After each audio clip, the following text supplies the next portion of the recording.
யோவான் 6:30-31. அதற்கு அவர்கள், அப்படியானால் உம்மை விசுவாசிக்கும்படிக்கு நாங்கள் காணத்தக்கதாக நீர் என்ன அடையாளத்தை காண்பிக்கிறீர், என்னத்தை நடப்பிக்கிறீர்? வானத்திலிருந்து அவர்களுக்கு அப்பத்தை புசிக்க கொடுத்தார் என்று எழுதியிருக்கிறபடி நம்முடைய பிதாக்கள் வனாந்தரத்தில் மன்னாவை புசித்தார்களே என்றார்கள் அப்படின்னு. நம்ம எல்லா கண்களை மூடுவோம். நல்ல தகப்பனே, சர்வ வல்லமையுள்ள எங்கள் ஆண்டவரே, இந்த அருமையான வேலைக்காக உமக்கு ஸ்தோத்திரம். நேற்றைய நாள் முழுவதும் உம்முடைய கிருபை, இரக்கம், தயவு எங்களோடு கூட இருந்ததுக்காக உமக்கு நன்றி ஆண்டவரே. இப்பொழுது நீர் எங்களோடு கூட பேசுகிறதான ஒரு நேரம், உடைய வசனத்தினால் இடைகட்டுகிறதான ஒரு நேரம் ஆண்டவரே. ஆண்டவரே, உடைய வசனத்தை அனுப்புங்க, உம்முடைய நாமம் மகிமைப்படுவதாக. எங்கள் ஆண்டவர் இயேசுவின் நாமத்தில் பிதாவே, அல்லேலூயா. யோவான் எழுதின சுவிசேஷம் 6ஆம் அதிகாரத்தில் இஸ்ரவேலர்கள் தேவனை பார்த்து ஒரு காரியத்தை கேட்கிறார்கள். என்ன கேட்குறாங்க அப்படின்னா, இஸ்ரவேலர்களுக்கு எப்பவுமே ஒரு எண்ணம் உண்டு. அதாவது வசனம் சொல்லுது, கிரேக்கர்கள் ஞானத்தை தேடுகிறார்கள், யூதர்கள் அடையாளங்களை தேடுகிறார்கள் அப்படின்னு. இஸ்ரவேலர்கள் எப்பவுமே அடையாளத்தை தான் கேட்பாங்க. ஏதாவது ஒரு அடையாளம் எங்களுக்கு காட்டுங்க அப்படின்னு சொல்லி. நமக்கும் இருக்குது. நம்மளும் இப்போ நம்ம ஏன் இந்த செய்தியை எடுக்கிறோன்னா, ஓரளவுக்கு நம்மளும் இதே கேட்டகரி மக்கள் தான். அதாவது தேவ சித்தத்தை அறியணும் அப்படின்னு ஒன்று இருக்குது. இப்போ நம்ம எல்லாருக்குமே ஸ்பிரிச்சுவல் லைஃப்பில் ஒரு ஆசோலேஷனில் இருக்கிறோம். என்ன ஆசோலேஷன்? எல்லாருக்கும் இருக்கும். நல்ல ஸ்பிரிச்சுவல் லைஃப் வாழணும்னு நினைக்கிற எல்லாருக்கும் ஒரு விதமான ஸ்பிரிச்சுவல் ஆசோலேஷன். என்ன அப்படின்னா, தேவ சித்தத்தை செய்யணும். கண்டிப்பாக என்ன செய்யணும்? தேவ சித்தம் செய்யணும்னு ஆசை இருக்குது. ஆனால் எது தேவ சித்தம் அப்படின்னு கண்டுபிடிக்கிறதுல கொஞ்சம் பிரச்சனை இருக்குது. இது தேவ சித்தமா இல்லையா? வெளிநாட்டுக்கு வேலைக்கு போகலாமா வேணாமா? இந்த ஏஜென்ட்டுக்கிட்ட பணம் கொடுக்கலாமா வேணாமா? அப்புறம் இந்த படிப்பு படிக்கலாமா வேணாமா? எல்லாத்த விட எக்ஸ்ட்ரீம் ஆசிலேஷன். இந்த பொண்ணை கல்யாணம் பண்ணலாமா வேணாமா? கல்யாணம் பண்ண பிறகு அவனுக்கு ஆசிலேஷன் இருக்குது. கரெக்டாக பண்ணோமா இல்லையா அப்படின்னு சொல்லி 30 வருஷம் கழிச்சும் இருக்குது அவனுக்கு. அதை ஒன்றும் செய்ய முடியாது. சரியா? அப்போது இந்த ஆசிலேஷன் ஒரு ஸ்பிரிச்சுவல் ஆசிலேஷன் இருக்குது. நம்ம செய்யலாமா வேணாமா? ஆனால் நம்ம என்ன செய்கிறோம் அப்படின்னா, இந்த ஆசிலேஷன் வரவே கூடாது நமக்கு. ஆக்சுவலாக இந்த மாதிரி ஒரு காரணம் வரவே கூடாது. ஏன் வரக்கூடாது அப்படின்னா, எப்பொழுது நீங்கள் பரிசுத்த ஆவியை பெற்றுக்கொண்டீர்களோ, எப்போ பரிசுத்த ஆவியானவர் உங்களுக்குள்ளே வந்துட்டாரோ, அவர் உங்களை சகல சத்தியத்துக்குள்ளும் நடத்துவார், வரும் காரியங்களை குறித்து உங்களுக்கு போதிப்பார் அப்படின்னு இருக்கு. அவர் எல்லாத்தையும் உங்களுக்கு சொல்லிடுவார், அத்தனையும் சொல்லிடுவார். அப்போஸ்தலர்களை பாருங்களேன், ஒவ்வொருத்தரும் ஒவ்வொன்றையும் பார்த்தவனே சொல்லிடுவாங்க. பவுல் அவனை உற்று பார்த்து நீதிக்கு பகைஞனே அப்படின்னு சொல்லிடுறான் பரியேசுவை பார்த்து. இன்னொரு இடத்துல எல்லாம் கிளம்புறாங்க பிரயாணத்துக்கு, சொல்கிறான் போகாதீங்க, பயங்கரமான ஒரு புயல் அடிக்கும், நீங்கள் இதாக ஆவீங்கன்னு. இல்லை நாங்கள் போகிறோன்னு போகிறாங்க, நடக்குது, எல்லாரும் பயப்படுறாங்க. அப்போ சொல்கிறான் கவலைப்படாதீங்க, பொருள் தான் சேதம் வரும், உயிர் சேதம் வராது. இந்த தெரிஞ்சுக்கிற ஒரு அனுபவம் இருக்குல்ல நம்ம லைஃப்பில். இந்த மாதிரி ஒரு எல்லா சிச்சுவேஷன்லையும் இப்படி ஒன்று இருக்குது. இன்னும் சொல்லப்போனால் டெய்லி இருக்குது ஏதோ ஒரு டிசிஷன் எடுக்கிறதுக்கு. அப்போ நம்ம எல்லாருமே என்ன பண்ணுறோன்னா, ஆண்டவர்கிட்ட இந்த யூதர்கள் மாதிரி மாறிடுறோம். ஒரு இடத்துல எப்படி மாறுவோம்? ஏதாவது ஒரு அடையாளத்தை ஆண்டவர் நமக்கு காட்டணும். யூதர்கள் தான் அடையாளங்களை தேடுவாங்க. நீங்கள் நானும் அடையாளங்களை தேடுறவங்கள தேவன்கிட்டயே கேட்குறவங்க. அது ஒரு ஸ்பிரிச்சுவல் ஸ்டாண்டர்டு. ஆண்டவர்கிட்ட போய் கேட்டு தெரிஞ்சுக்கிறதுங்கிற ஒரு ஸ்டாண்டர்ட் இருக்குது. ஏன்னா நமக்குள்ள பரிசுத்த ஆவியானவர் இருக்கிறார். அவர் நமக்கு போதிப்பார், சகலத்தையும் சொல்லி கொடுப்பார். நம்ம அந்த ஸ்டாண்டர்டுக்கே போகலை. நம்ம எந்த ஸ்டாண்டர்டோடு நின்றுக்கிறோம் அப்படின்னா, யூதர்கள் ஸ்டாண்டர்டோடய நின்றுக்கிறோம். ஏதாவது ஒரு அடையாளத்தை எங்களுக்கு காட்டுங்க ஆண்டவரே. யூதர்கள் அப்படி தான் கேட்குறாங்க, ஏதாவது ஒரு அடையாளத்தை காட்டுங்க. நம்மள ஒரு சிலர்லாம் ஒரு அடையாளத்தை அவனாக ஃபிக்ஸ் பண்ணிப்பான் அடையாளத்தை. இப்போ இவனே ஃபிக்ஸ் பண்ணிக்கிறான் பாருங்க அடையாளத்தை. அவனே கேட்குறான், எங்களுக்கு என்னத்தை காண்பிக்கிறீர் அப்படின்னு கேட்டுட்டு ஆண்டவருக்கு ஒரு ஆப்ஷன் கொடுக்குறான். எங்களுடைய பிதாக்கள் காலத்தில் எங்களுக்கு வானத்திலேருந்து ஒரு மன்னாவை அனுப்பி என்ன பண்ணார்? எங்களுக்கு ஒரு அடையாளத்தை கொடுத்தாரு. அந்த மாதிரி நீர் ஏதாவது செய்கிறீரா? நம்மளும் அதே சுச்சுவேஷனில் தானே இருக்கிறோம். பைபிளில் எவ்வளோ அடையாளத்தை காட்டியிருக்கிறீர் ஆண்டவரே, எங்களுக்கு ஒரு அடையாளத்தை காட்ட மாட்டீங்களா அப்படின்னு சொல்லி நம்ம எல்லாரும் என்ன பண்ணிக்கிறோம்? ஒரு அடையாளம் வச்சுக்கிறோம். நான் எதிர்பார்த்தா மாதிரி அவங்களே எனக்கு கூப்பிட்டாங்கன்னா அது தேவசித்தம் தான். அவங்க கூப்பிடாட்டி தேவசித்தம் இல்லை. இந்த மாதிரி நமக்கு நாம என்ன பண்ணுறோம்? ஆளாளுக்கு ஒரு அடையாளத்தை ஃபிக்ஸ் பண்ணிக்கிட்டு ஆண்டவர்கிட்ட போயிட்டு இது தேவசித்தமா எனக்கு சொல்லுங்கள், அடையாளத்தை காட்டுங்கள் அப்படின்னு சொல்கிறோம். ஆனால் நம்முடைய தேவன் நம்ம மேலே ரொம்ப அன்புள்ளவர். நம்முடைய ஸ்டாண்டர்ட் குறைவாக இருந்தாலும் அவர் விட்டு கொடுக்கறது இல்லை நம்மளை. நியாயமாக என்ன பண்ணணும்? போய் முதல்ல காத்திருந்து ஜெபம் பண்ணு, தேவ சத்தம் கேட்கும், நீ என்ன செய்ய தெரிஞ்சுக்கோ அப்படின்னு சொல்லணும். ஆண்டவர் என்ன செய்கிறாரு? நம்ம மேலே கிருபை உள்ளவர். அவர் என்ன பண்ணுறாரு? சரி, நியாயமாக நம்மளுடைய ஸ்டாண்டர்டு வந்து கொஞ்சம் கம்மியாக இருக்குது, இன்னும் அடையாளத்தை தேடுறதெல்லாம் ஒரு குழந்தை, ஸ்பிரிச்சுவலில் குழந்தை மாதிரி வளர்ச்சி அடைய அடைய ஆண்டவர் உங்களோட கூட நெருக்கமாக வர வர நீங்கள் பார்த்தீங்கன்னா கடைசியில் தேவன் உங்களோட கூட முகமுகமாய் பேசுவார். நம்முடைய தேவன் அப்படிப்பட்டதான ஒரு தேவன். முகமுகமாக பேசுவார், சத்தத்தை கேட்க பண்ணுவார், தரிசனங்களை கொடுப்பார், வேத வசனத்தின் வழியாக பேசுவார். எவ்வளோ இருக்குது. ஆனால் நம்மால் வந்து இன்னும் எதை தான் வச்சுருக்கிறோம்? ஏதாவது ஒரு அடையாளத்தை கேட்கலுங்க. அதுவும் அவனுக்கு ஏற்ற அடையாளமாக வச்சுப்பான். இவன் சொல்கிறா பாருங்க, மன்னாவை கொடுங்கன்ற மாதிரி நம்ம ஏரியாக்குள்ளேயே அடையாளம் வச்சுப்போம். மேனேஜர் அவராக வந்து என்னை கையை பிடிச்சி கொடுக்குனாருன்னா கர்த்தருக்கு ஸ்தோத்திரம், அது தேவசித்தம். யாரையாவது விட்டு அனுப்புனாருன்னா அது தேவசித்தம் இல்லை. எப்படி பாருங்க, அன்னைக்கு மேனேஜர் லீவ் போட்டுருவார். இவன் கன்ஃபியூஸ் ஆகி உட்காந்துருப்பான், இது தேவசித்தமா இல்லையான்னு. அதுக்கு தான் சொல்ல வரேன். அப்போது இந்த மன்னா அவங்க கேட்குறாங்க, அவங்களே அந்த அடையாளத்தையும் ஃபிக்ஸ் பண்ணிக்கிறாங்க. எங்கள் பிதாக்களுக்கு மன்னா கொடுத்தது போல எங்களுக்கு என்ன செய்யுங்க, ஒரு அடையாளத்தை காட்டுங்கள் அப்படின்னு சொல்லி. இப்போ நமக்கு ஆண்டவர் இதே சிச்சுவேஷனில் இருக்கிற நமக்கு ஆண்டவர் கொடுக்கக்கூடாதான பாடம் இதிலிருந்து என்ன உள்ள பாடம் அப்படின்னா, மன்னா அவங்களுக்கு வந்தது எப்போ, எப்படி வந்தது, இந்த அடையாளம் எப்படி கிடைச்சிது அவங்களுக்கு, எப்படி தேவ சித்தத்தை, அதாவது அவங்க அதான் கேட்குறாங்க, அடையாளத்தை எங்களுக்கு பிதாக்கு அடையாளம் காட்டின மாதிரி எங்களுக்கு என்ன செய்யுங்க, ஒரு அடையாளத்தை காட்டுங்க. இந்த அடையாளத்தை அவர்கள் எப்படி பெற்றுக்கொண்டார்கள் இஸ்ரவேல் ஜனங்கள், அதைத்தான் நாம் இன்னைக்கு பார்க்க போகிறோம். வாசிங்க யாத்ராகமத்தின் புஸ்தகம் 16ஆம் அதிகாரம் 1வது வசனத்தை வாசிங்க. இஸ்ரவேல் புத்திரர் ஆகிய சபையார் எல்லாரும் ஏலீமை விட்டு பிரயாணம் பண்ணி எகிப்து தேசத்திலிருந்து புறப்பட்ட 2ஆம் மாதம் 15ஆம் தேதியிலே ஏலீமுக்கும் சீனாய்க்கும் நடுவே இருக்கிற சீன் வனாந்திரத்தில் சேர்ந்தார்கள். 3வது வசனம். நாங்கள் இறைச்சி பாத்திரங்கள் அண்டையிலே உட்கார்ந்து அப்பத்தை திருப்தியாக சாப்பிட்ட எகிப்து தேசத்திலே கர்த்தரின் கையால் செத்து போனோமானால் தாவலை. இந்த கூட்டம் முழுவதையும் பட்டினியினால் கொல்லும்படி நீங்கள் எங்களை புறப்பட பண்ணி இந்த வனாந்திரத்திலே அழைத்து வந்தீர்களே என்று அவர்களிடத்தில் சொன்னார்கள். இந்த மன்னா அவங்களுக்கு எப்போ கிடைச்சது ஃபர்ஸ்ட் அப்படின்னு பார்த்தீங்கன்னா 16ஆம் அதிகாரத்தில் தான் ஆண்டவர் சொல்கிறாரு, நாளைக்கு அவங்களுக்கு நான் என்ன செய்ய போகிறேன், இந்த மன்னாவை அனுப்புகிறேன் அப்படின்னு சொல்கிறார். யாரை பார்த்து? மோசேயை பார்த்து. இந்த மன்னாவுடைய தேவை ஏன் வந்துச்சு? இஸ்ரவேல் ஜனங்களுக்கு புறப்பட்ட போதே கர்த்தர் மன்னாவை என்ன செய்யல, தரல.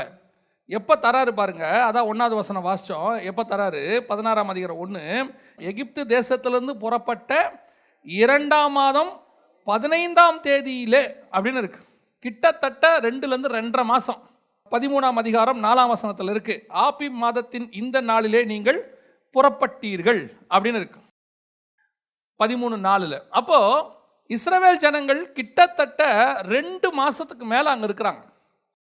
இந்த 2 மாசமும் அவங்க வந்து ஆண்டவர்கிட்ட என்ன கேட்கல, எதை கேட்கல, சாப்பாடை கேட்கல. எப்போ சாப்பாடு கேட்குறாங்க? கிட்டத்தட்ட 2.5 மாதம் கழிச்சு ஆண்டவர்கிட்ட வந்து சொல்கிறாங்க, பட்டினியினாலே கொல்லும்படி நீர் எங்களை புறப்பட பண்ணி அப்படின்னு இருக்கு. அப்போ இந்த 2.5 மாதம் இவங்க என்ன பண்ணாங்க? இந்த 2.5 மாதமும் இவங்க என்ன பண்ணாங்க? 2.5 மாதம் கழிச்சு தான் ஆண்டவர்கிட்ட கேட்குறாங்க, எங்களுக்கு என்ன வேணும், சாப்பாடு வேணும்னு கேட்குறாங்க. அப்போ இந்த 2.5 மாதமும் இவங்களுக்கு சாப்பாடு எங்கேருந்து வந்தது? அவங்க எடுத்துகிட்டு வந்த சாப்பாடு தான் இருந்துச்சு. எங்கேருந்து எடுத்துகிட்டு வந்தாங்க? எகிப்திலிருந்து மாவு எடுத்துகிட்டு வந்தாங்க. பைபிள் சொல்லுது, யாத்ராகமத்தின் புஸ்தகத்தில் ஆண்டவர் அவங்கள சொல்கிறாரு, யாத்ராகமம் 12:34, பிசைந்த மா புளிக்கும் முன் ஜனங்கள் அதை பாத்திரத்துடனே தங்கள் வஸ்திரங்களில் கட்டி தங்கள் தோளின் மேல் எடுத்துக்கொண்டு போனார்கள். 39, எகிப்திலிருந்து அவர்கள் கொண்டு வந்த பிசைந்த மாவை புளிப்பில்லா அப்பங்களாக சுட்டார்கள். அப்போ இந்த 2.5 மாசமும் அவங்களுக்கு என்ன இருந்துச்சு? அப்பம் இருந்துச்சு. எங்கிருந்து கொண்டு வந்த அப்பம்? எகிப்திலிருந்து கொண்டு வந்த அப்பம். அப்போ எகிப்திலிருந்து கொண்டு வருகிற அப்பம் இருக்கிற வரைக்கும் இவர்களுக்கு வானத்திலிருந்து மன்னா வரவில்லை. அதான் ரொம்ப முக்கியம். வானத்திலிருந்து உங்களுக்கு மன்னா எப்போ வரும் அப்படின்னு கேட்டிங்கன்னா, நீங்கள் கையில் வச்சிருக்கிற எகிப்தின் மாவு தீந்து போனால் மட்டும்தான் வானத்திலிருந்து மன்னா உங்களுக்கு கிடைக்கும். அல்லேலூயா. இன்னைக்கு நிறைய பேர் மன்னாங்கிறது வசனத்தை குறிக்குது, வானத்திலிருந்து வரதுங்கிறது வெளிப்பாடுகளை குறிக்குது. பரிசுத்த ஆவியானவரால் கொடுக்கப்படுகிற ஒரு வசனம், அல்லது தேவனிடத்திலிருந்து இறங்கி வருகிறதான வாக்குத்தத்தம், அல்லது தேவனிடத்தில் இறங்கி வருகிற ஒரு அடையாளம், அல்லது தேவனிடத்திலிருந்து வரக்கூடியதான ஒரு ஆசீர்வாதம், ஸ்பிரிச்சுவல் பிளஸிங், ஆவிக்குரிய ஆசீர்வாதம். அப்போ எப்போ வரைக்கும் உங்களுக்கு இந்த மன்னாவை பற்றின எண்ணம் வராது, எப்போ வரைக்கும் தேவனிடத்தில் கேட்கணுங்கிற எண்ணம் வராது அப்படின்னா, நீங்கள் ஏற்கனவே எகிப்திலிருந்து கொண்டு வந்த ஆசீர்வாதங்கள் உங்கள் கரங்களில் இருக்கிற வரைக்கும் நீங்கள் தேவனிடத்திலிருந்து எதையும் கேட்க மாட்டீர்கள். வானத்தில் இருந்த மேலான காரியத்தை கேட்க மாட்டீங்க. தேவன் உங்களுக்கு மேலான காரியத்தை கொடுக்கணும்னா முதல்ல உங்கள் கையில் உள்ளது எல்லாம் தீர்ந்து போனோம். எங்கிருந்து கொண்டு வந்தது? எகிப்திலிருந்து கொண்டு வந்தது. இன்னைக்கு நிறைய பேர் ஆண்டவர்கிட்ட இருந்து பல காரியங்களை பெற்றுக்கொள்ள முடியாமல் இருக்கிறாங்க. என்ன காரணம்? எதனால் அவங்களால பெற்றுக்கொள்ள முடியல? ஆவிக்குரிய வாழ்க்கைக்கு வந்திருக்கிறோம், தேவனோடு கூட இங்கே வசனங்களை கேட்குறோம், நல்லா தான் நம்ம ஆராதிக்கிறோம், எல்லாம் செய்கிறோம். ஆனால் பல நேரங்களில் தேவனிடத்திலிருந்து நமக்கு மன்னா வர மாட்டேங்குது. பல நேரத்தில் தேவனிடத்திலிருந்து தேவ சித்தம் அறிகிற அறிவு நமக்கு வர மாட்டேங்குது. ஆண்டவருடைய பிளான் நமக்கு தெரிய மாட்டேங்குது. அதான் நான் சொல்லுவேன், நம்ம அத்தனை பேருக்கும் கர்த்தர் ஒரு பிளான் வச்சிருக்கிறார். உன்னுடைய காலங்கள் என்னுடைய கரங்களிலே வரையப்பட்டிருக்கிறது, ஆண்டவர்கிட்ட இருக்கு. நமக்கு அந்த பிளான் தெரியுமா? நம்முடைய திட்டம் நமக்கு தெரியுமா? நிறைய பேர் என்ன சொல்லுவாங்க, அது எப்படிங்க ஃபியூச்சர் தெரியும்? ஃபியூச்சர்லாம் நமக்கு யாருக்குமே தெரியாது. ஆனால் பைபிளில் பாருங்கள், ஃபியூச்சரை சொல்லுவேன்னு தான் சொல்கிறார் ஆண்டவர், சொல்ல மாட்டேன்னு சொல்ல. வரும் காரியங்களை குறித்து என்னிடத்தில் கேளுங்கள், நான் உங்களுக்கு மறு உத்தரவு அருளுவேன். இயேசு கிறிஸ்துவை பாருங்கள், நடக்கிற எல்லா சம்பவத்தையும் முன்னாடியே சொல்லிடுவார். சொல்லிட்டு சொல்கிறாரு, நான் இதை உங்களுக்கு முன்பே சொல்லவில்லையா அப்படின்னு கேட்குறாரு. ஏன் இந்த வேதாகமத்தை எடுத்துக்கொள்ளுங்க, அவர் எழுதி கொடுத்துட்டு போய் 2000 வருஷத்தான சம்பவங்கள் எல்லாம் இதில் இருக்குது, முன்னாடியே எழுதி கொடுத்துருக்கிறார். அதே மாதிரி தான் தனிப்பட்ட முறையில் ஒவ்வொருத்தருக்கும் ஆண்டவர் அவங்களுக்கு உரியதை அவங்கக்கிட்ட ஆண்டவர் சொல்லுவார். இதை கேட்க வேண்டிய நம்முடைய பொறுப்பு. சிம்சன் பிறக்கிறதுக்கு முன்னாடியே அவன் எப்படி பண்ணணும், எப்படி வளர்க்கணும் எல்லாம் சொல்லி கொடுத்துட்டார். மோசே பிறக்கும் போதே அவன் என்ன பண்ணுவான், ஏது பண்ணுவாங்கிறத ஆண்டவர் திட்டம் பண்ணிட்டார். மோசையை அழைக்கும் போதே நீ என்ன பண்ணுவே, யாரை விடுதலையாக்குவா எல்லாம் சொல்லி கொடுத்துட்டார். யோவான் ஸ்நானகன் பிறக்கும் போதே அவன் என்ன செய்வான்றதை ஆண்டவர் சொல்லி கொடுத்துட்டார். ஆண்டவர் சொல்ல மாட்டேன்னு சொல்கிற ஆண்டவரில் அதுவும் கேட்டால் கண்டிப்பாக சொல்லுவார். ஏன் பல நேரங்களிலே நாம் பிளைண்டாக உட்காந்துருக்கிறோம்? ஏன் பல நேரங்களிலே நாம் அறியாமைக்குள்ளே உட்காந்துருக்கிறோம்? என் ஆவிக்குரிய வாழ்க்கையில் இது சரியா தப்பா, போகலாமா வேணாமா, நடக்கலாமா நடக்க வேணாமா, பிஸ்னஸ் ஆரம்பிக்கலாமா ஆரம்பிக்க வேண்டாமா, இந்த ஊரை விட்டு போகலாமா இருக்கலாமா, கன்ஃபியூஷன். ஏன் கன்ஃபியூஷன்? பேசுகிற தேவனை கூட வச்சிருக்கிறவங்களுக்கு ஏன் இந்த பிரச்சனை? ஜீவனுள்ள தேவனை வச்சிருக்கிறவங்களுக்கு என்ன பிரச்சனை? இஸ்ரவேல் ஜனங்கள் தீர்க்கதரிசியை வச்சிருந்தாங்க, தீர்க்கதரிசிகிட்ட போய் தேடி போறாங்க. தீர்க்கதரிசியை தேடி போய் அவங்களுக்கு ஒரு கான்ஃபிடென்ட் இருந்துச்சு. இஸ்ரவேல் ஜனங்களுக்கு கர்த்தர் தேவ சித்தத்தை அறியறதுக்கு எவ்வளவு காரியம் உண்டாக்கி வச்சிருந்தார். மோசையை வச்சிருந்தார், மோசே போயிட்டார். மோசே போன பிறகு ஆரோனுடைய குடும்பத்தார் அவங்களும் போறாங்க. சரி, ஊரிம் தும்மிம்னு ஒன்று வச்சிருந்தார் தேவ சித்தத்தை அறியறதுக்கு, அதுவும் போச்சு. அதுக்கு பிறகு தீர்க்கதரிசிகளை கொண்டாடுறாரு. தீர்க்கதரிசிகிட்ட போய் கேட்குறாங்க. இது இல்லாமல் ஞான திருஷ்டிக்காரன் இவ்வளவு, அதாவது இதெல்லாம் வெளியே வச்சிருக்காரு. ஸ்பிரிச்சுவலி அவங்க தேவனோட கூட கனெக்ட் ஆக முடியாததுனால வெளியே தேவசத்தை தெரியறதுக்கு இவ்வளோ காரியங்களை இஸ்ரவேலருக்கு வச்சிருக்கிறார். ஆனால் உங்களுக்கு எனக்கோ அப்படி இல்லை. புதிய ஏற்பாட்டில் உள்ளுக்குள்ளேயே வச்சிருக்கிறார், பரிசுத்த ஆவியானவரை வச்சிருக்கிறார், வசனத்தை கையில் கொடுத்துருக்கிறார். இந்த வசனம் எத்தனை முறை நம்மோட பேசி இருக்குது, ஆனால் நம்ம வசனத்தை வாசிக்க மாட்டோம். நம்ம கூட பரிசுத்த ஆவியானவர் பேசுவார், ஆனால் நாம் அவரோட கூட பேச மாட்டோம். நம்மோடு கூட ஆண்டவர், நீங்கள் தேவ சமூகத்தில் உட்காந்தீங்கன்னா இங்கிருந்து கர்த்தர் பேசுவார், ஆனால் வரமாட்டோம். வந்தாலும் தூங்குவான். ஆனால் கேட்டு பாருங்க, ஆண்டவர் என்ன நினைக்கிறாருன்னே தெரியல, ஆண்டவர் எனக்கு என்ன சொல்றாரே தெரியல. உடனே நம்ம என்ன பண்றோம், ஆல்டர்னேட்டா பழைய ஏற்பாட்டு தீர்க்கதரிசி விசுவாசிகள் மாதிரி, இஸ்ரவேலர்கள் மாதிரி யாராவது ஒருத்தரை பிடிச்சி வச்சுக்கிறோம், யாராவது ஒரு ஊழியக்காரனை பிடிச்சிக்கிறோம்.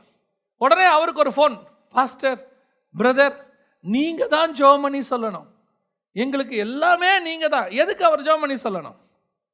Volt Testament method. புதிய ஏற்பாட்டில் தேவன் உனக்குள்ளே வாசம் பண்ணுகிறார். நீங்க தேவ சித்தத்தை அறியணும். வானத்திலிருந்து மன்னா வருது, யோசிச்சு பாருங்க. இது புதிய ஏற்பாட்டை பொறுத்த வரைக்கும் பரலோகத்திலிருந்து கொடுக்கக்கூடிய தூதர்கள் உண்ணும் உணவுன்னு இருக்கு. தேவன் பரலோகத்திலிருந்து நமக்கு ஆகாரத்தை அனுப்புகிறார். அந்த மன்னாவை பிட்டு தராராம் இயேசு கிறிஸ்து, நமக்கு தராரு. நம்ம ஏன் அதை வாங்க மாட்டேங்கிறோம் அப்படின்னா, இன்னும் நம்மக்கிட்ட எகிப்தோடைய சாப்பாடு இருக்கு. இது இருக்கிற வரைக்கும் உங்களால் அதுக்கு மேலே ஆசை வராது, அது மேலே தேவை வராது. இந்த எகிப்து சாப்பாடு முடியணும் முதல்ல. பவுல் அழகா இதை அப்படியே இன்னொரு இடத்துல சொல்றாரு பாருங்க, வாசிங்க. பிலிப்பியருக்கு எழுதின நிருபம் 3ஆம் அதிகாரம் 8வது வசனத்தை வாசிங்க. அது மாத்திரம் அல்ல, எனக்கு லாபமாய் இருந்தவைகள் கர்த்தராகிய கிறிஸ்து இயேசுவை அறிகிற அறிவின் மேன்மைக்காக எல்லாவற்றையும் நஷ்டம் என்று, அவ்வளோதான் முடிஞ்சிருச்சு. எல்லாத்தையும் நீ நஷ்டமும் குப்பையும் என்று விட்டா மட்டும்தான் தேவனை அறிகிற அறிவுங்கிற வானத்தின் மன்னா உனக்குள்ள வரும். தேவனை அறிகிற அறிவு வரணும். அந்த தேவனை அறிகிற அறிவு வந்தா தான் உங்க வாழ்க்கையில நீங்க எல்லாத்தையுமே நடப்பிக்க முடியும். You must know the will of God. இல்ல, you must know the God. நமக்கு என்ன தெரியும்? எனக்கு இயேசுவை தெரியும். என்ன தெரியும்? இயேசு எனக்காக வந்தார், மரித்தார், உயிரோடு கூட எழுந்தார், மீண்டும் வரப்போகிறார். இதை நீங்க சொல்ல வேணாம், உலகத்தானும் சொல்லுவான். அப்ப அவங்களுக்கு தெரிஞ்ச அதே அளவு தான் உங்களுக்கும் எனக்கும் இயேசுவை பத்தி தெரியுதுன்னு சொன்னா, எனக்கு இன்னும் எகிப்து மன்னா தான் கையில் இருக்கு. எகிப்து அப்பம் தான் என் கையில் இருக்கு. வானத்திலிருந்து வந்த அப்பம் இல்லை. அந்த வானத்திலிருந்து வர்ற அப்பம் எனக்கு வரணும். தேவனை அறிகிற அறிவு எனக்கு வரணும். கர்த்தருடைய சித்தம் என்னன்றது தெரிகிற அறிவு வரணும். அப்படி வரணும்னா முதல்ல இந்த உலகத்திலிருந்து நீங்கள் எடுத்துக்கொண்டு வந்த உங்களுடைய சகல காரியங்களையும் நீங்கள் விட வேண்டியது அவசியமா இருக்கு. பவுல் யார் தெரியுமா? கமாலியல் பாதத்தில் படித்தவர், நியாயப்பிரமாணத்தின்படி குற்றம் சாட்ட முடியாதவர், கிட்டத்தட்ட 3-4 லாங்குவேஜ் பேசக்கூடியவர். கிரேக்க மொழியும் பேசுறாரு, எபிரேய மொழியும் பேசுறாரு, ரோம மொழியும் பேசுறாரு. 3-4 லாங்குவேஜ் பேசுறாரு. இவ்வளவும் தெரியும். இது மட்டும் இல்லாதபடிக்கு நியாயப்பிரமாணத்தை கரைச்சு குடிச்சவர், பரிசேயன். இவ்வளவு இருக்கு. அவர் சொல்றாரு, ஆனா இவ்வளத்தை வச்சுக்கிட்டு இருந்தேன்னா என்னால இயேசுவை அறிகிற அறிவுக்குள்ள போக முடியாது. ஏன்? நான் இதை வச்சுக்கிட்டு அவரை தேடுவேன். இன்னைக்கு நிறைய பேர் கடவுள் இருக்கான்னு ப்ரூஃப் பண்ணுங்கிறான். எப்படி ப்ரூஃப் பண்ணணுன்னு உடனே அவன் சொல்லுவான் பாருங்களேன். இந்த மாதிரி நான் டேபிளை காட்டுறேன், இந்த மாதிரி நான் சேரை காட்டுறேன், இங்கே பாரு ஒரு பொருளை காட்டுறேன், இப்போ அதே மாதிரி உங்கள் கடவுளை காட்டும்பா. இவன் என்ன பண்ணுறான்னா, இவனுக்கு இருக்கிற உலக அறிவை வச்சுக்கிட்டு கடவுளை தேடுறான். உலக அறிவை வச்சுக்கிட்டு கடவுளை தேட முடியாது. ஏன்னா உலக அறிவை வச்சுட்டு உலகத்துக்குள்ளே இருக்கிறத தேடலாம். உலக அறிவை வச்சுட்டு உலகத்துக்கு வெளியே இருக்கிறத தேட முடியாது. சயின்ஸுக்கு அப்புறம் ஆண்டவர் இல்லை, ஆண்டவருக்கு அப்புறம் தான் சயின்ஸு. அப்போ நீங்கள் சயின்ஸை வச்சு எப்படி ஆண்டவரை தேடுவீங்க? ஆண்டவரை வச்சுக்கிட்டுல சயின்ஸை தேடணும். கம்ப்யூட்டர் மனுஷனை நடத்துது நம்ம சொல்கிறோம், ஆனால் கம்ப்யூட்டருடைய கண்ட்ரோல் யார் கையில் தான் இருக்குது? மனுஷன் கையில் தான் இருக்குது. என்னைக்கு இருந்தாலும் கம்ப்யூட்டர் மனுஷனோட மேலே மாறவே முடியாது. ஏன்னா கம்ப்யூட்டரோட கிரியேட்டர் அவன், அது கிரியேஷன். கிரியேஷனை வச்சு கிரியேட்டரை நம்ம முடிவு பண்ண முடியாது, கிரியேட்டரை வச்சு தான் கிரியேஷனை முடிவு பண்ண முடியும். இன்னைக்கு நிறைய பேர் என்ன சொல்கிறாங்க, இந்த உலக அறிவை வச்சுக்கிட்டு ஞானத்தை வச்சுக்கிட்டு தேவனை தேட முயற்சிக்கிறாங்க. நம்மளும் அப்படித்தான். பல நேரங்களில் நமக்கு பயங்கரமான நாலேஜ் இருக்குது, நல்லா படிச்சிருக்கிறோம். அது ப்ரொஃபஷனல் கோர்ஸ் படிச்சிருப்போம், பிஹெச்டி பண்ணியிருப்போம், டாக்டரேட் பண்ணியிருப்போம், பயங்கரமான எக்ஸ்பீரியன்ஸ் இருக்கும். இன்னும் சொல்ல போனால் பிஸ்னஸில் அப்படி ஒரு எக்ஸ்பீரியன்ஸ் இருக்கும். உங்களை கூப்பிட்டு செமினார் கொடுக்க சொல்லுவாங்க. இது எல்லாத்தையும் நீங்கள் வச்சுக்கோங்க. இதெல்லாம் எகிப்து மாவு, 2.5 மாதம் உதவும். ஆனால் ஸ்பிரிச்சுவலி நீங்கள் பட்டினியாக தான் இருப்பீங்க. ஒரு நாள் ஸ்பிரிச்சுவல் பட்டினி இருக்கும். அது வரணும்னா இது தீரணும், இது இல்லாமல் போகணும். இது இல்லாமல் போகிற நிலை வந்தால்தான் ஆண்டவரே நான் ஒன்றும் இல்லைங்கிற இடத்துக்கு நீங்கள் வரணும். அப்படி வந்தால் தான் தேவனை அறிகிற அறிவு வரும். சிலர் இன்னைக்கு இந்த யூடியூப்லாம் வந்துருச்சு, நிறையா வீடியோஸ் வந்துருச்சு, வாட்ஸ்அப் இருக்குது, எல்லாம் இருக்குது. ஸோ நம்ம என்ன பண்ணுறோம், நிறைய அந்த உலக ஞானத்தை தேடுறோம் நம்மளே. இப்போலாம் ஒரு 3 நிமிஷம் வீடியோ வருது, பிரபஞ்சம் உண்டானது எப்படி. அடுத்து 4 நிமிஷம் வீடியோ வருது, டைனாசர் இறந்தது எப்படி. அடுத்து இந்த தியரி எப்படி. எல்லாமே தமிழில் கிடையாது, அவன் லாங்குவேஜில் கிடைக்குது. இப்போ நம்ம என்ன பண்ணுறோம், 3 நிமிஷம் 5 நிமிஷம் தான் சொல்லி இந்த ஸ்டஃப் எல்லாத்தையும் என்ன பண்ணுறோம், தூக்கி போடுறோம். நம்மளை அறியாமலேயே நமக்குள்ளே என்ன தருது, நமக்கு இதெல்லாம் தெரியுது, தெரிஞ்சு வச்சிருக்கிறோம். யாராவது கேட்டால் பேச முடியும், நம்ம அதை யூஸ் பண்ணுறோம் அப்படின்லாம் சொல்கிறோம். ஆனால் உங்களுக்கு நான் ஒன்று சொல்கிறேன், எவ்வளவுக்கு எவ்வளோ வேர்ல்ட்லி ஸ்டஃப்பை உள்ளே போடுறீங்களோ அவ்வளவு ஸ்பிரிச்சுவல் ஸ்டஃப் குறையும் உங்களுக்கு. இதுக்கு நம்ம ஒரு காரணம் வேற சொல்லுவோம். என்ன சொல்லுவோம் தெரியுமா, இந்த ஸ்பிரிச்சுவல் காரியத்துக்காக தான் நான் இதை யூஸ் பண்ண போகிறேன். நான் உங்களுக்கு என்ன வச்சே சொல்கிறேன். 2004 இந்த ஊழியத்துக்கு வந்தபோது நிறைய படிப்பேன், எக்கச்சக்கமாக. அப்போல்லாம் கம்ப்யூட்டர் பெருசு, நம்ம இந்த மாதிரி மொபைல் எல்லாம் இல்லை. அப்போ உட்காந்து நைட்டெல்லாம் உட்காந்து சிஸ்டமில் படிச்சுக்கிட்டு இருப்பேன். 3 மணி நேரம் 4 மணி நேரம் எல்லாம் அப்படி யூஸ் பண்ண நிறைய விஷயம் படிக்க ஆரம்பித்தோம். அப்போ படிக்க எல்லாமே மினிஸ்ட்ரிக்கு தான் யூஸ் பண்ணுறோம். அலெக்சாண்டருடைய பயோகிராஃபி படிக்கிறோம், எடுத்த உடனே இங்கே மினிஸ்ட்ரிக்கு அதை யூஸ் பண்ணுறோம். எல்லாம் நல்லது, அதில் எதுவும் இது இல்லை. ஆனால் ஒரு நாள் ஆவியானவர் உணர்த்தினார், ஒரு 4 மணி நேரம் உன்னால் சிஸ்டமில் உட்கார முடியுது, ஆனால் 2 மணி நேரம் தேவ சமூகத்தில் உட்கார முடியல. சரின்னு போய் தேவ சமூகத்தில் உட்காந்தோம்னா இந்த 4 மணி நேரம் நம்ம படித்தது அங்கே ஓடிக்கிட்டு இருக்கோம். இதை எப்படி யூஸ் பண்ணலாம் மினிஸ்ட்ரியில்? இவ்வளவும் எந்த பேஸ் பண்ணி தான் இருக்குது? ஸ்பிரிச்சுவலை பேஸ் பண்ணி இருக்கு. ஆனால் என் தேவனுக்கும் நானும் நடக்கிறதுக்கு அது எதுக்கு என்னவா இருக்குது? தடையாக இருக்குது. பல நேரங்கள் அது தடையாக இருக்குது. நீங்கள் பார்த்துருப்பீங்கன்னு நினைக்கிறேன். பல நேரங்களில் இந்த மாதிரி காரியங்கள் உங்களை தேவனோடு கூட சஞ்சரிக்க தடுக்கும். உங்கள் டேலண்ட் இருக்கு, அது ஸ்பிரிச்சுவலாக கூட யூஸ் ஆகும். அது இன்னும் ஒரு படி நான் மேலே போய் உங்களுக்கு சொல்கிறேன் பாருங்களேன். வாசிங்க யாத்திராகமத்தின் புஸ்தகம் 12:34 வாசிங்க. பிசைந்த மா புளிக்கும் முன் ஜனங்கள் அதை பாத்திரத்துடனே தங்கள் வஸ்திரங்களில் கட்டி தங்கள் தோள் மேல் எடுத்துக்கொண்டு போனார்கள். நல்லா கவனிங்க. இப்படி கொண்டு போகவோ சொல்லி உத்தரவு போட்டதே கர்த்தர் தான். இந்த எகிப்திலிருந்து மாவை கொண்டு வர சொன்னது யாரு?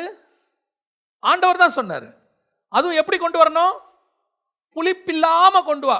புளிப்பில்லாததுன்னா அப்படின்னா நம்ம ஸ்பிரிச்சுவலி பார்த்தீங்கன்னு சொன்னா கள்ளோபதேசம், கலப்படம் இல்லாதது, பியூரா நல்ல மாவை கொண்டா. அப்போ கொடுத்தது யார் தான் சொன்னது? கர்த்தர் தான் சொன்னார். புளிப்பில்லாத அப்பங்கிறது இஸ்ரவேலர்கள் சாப்பிட வேண்டியது. அது எகிப்திலிருந்து இல்லை, அது கானானில் வரணும். ஆனால் எகிப்திலிருந்து கர்த்தர் கொண்டாட சொல்றாரு. அப்போ இதெல்லாம் கொடுத்தது யார் தான்?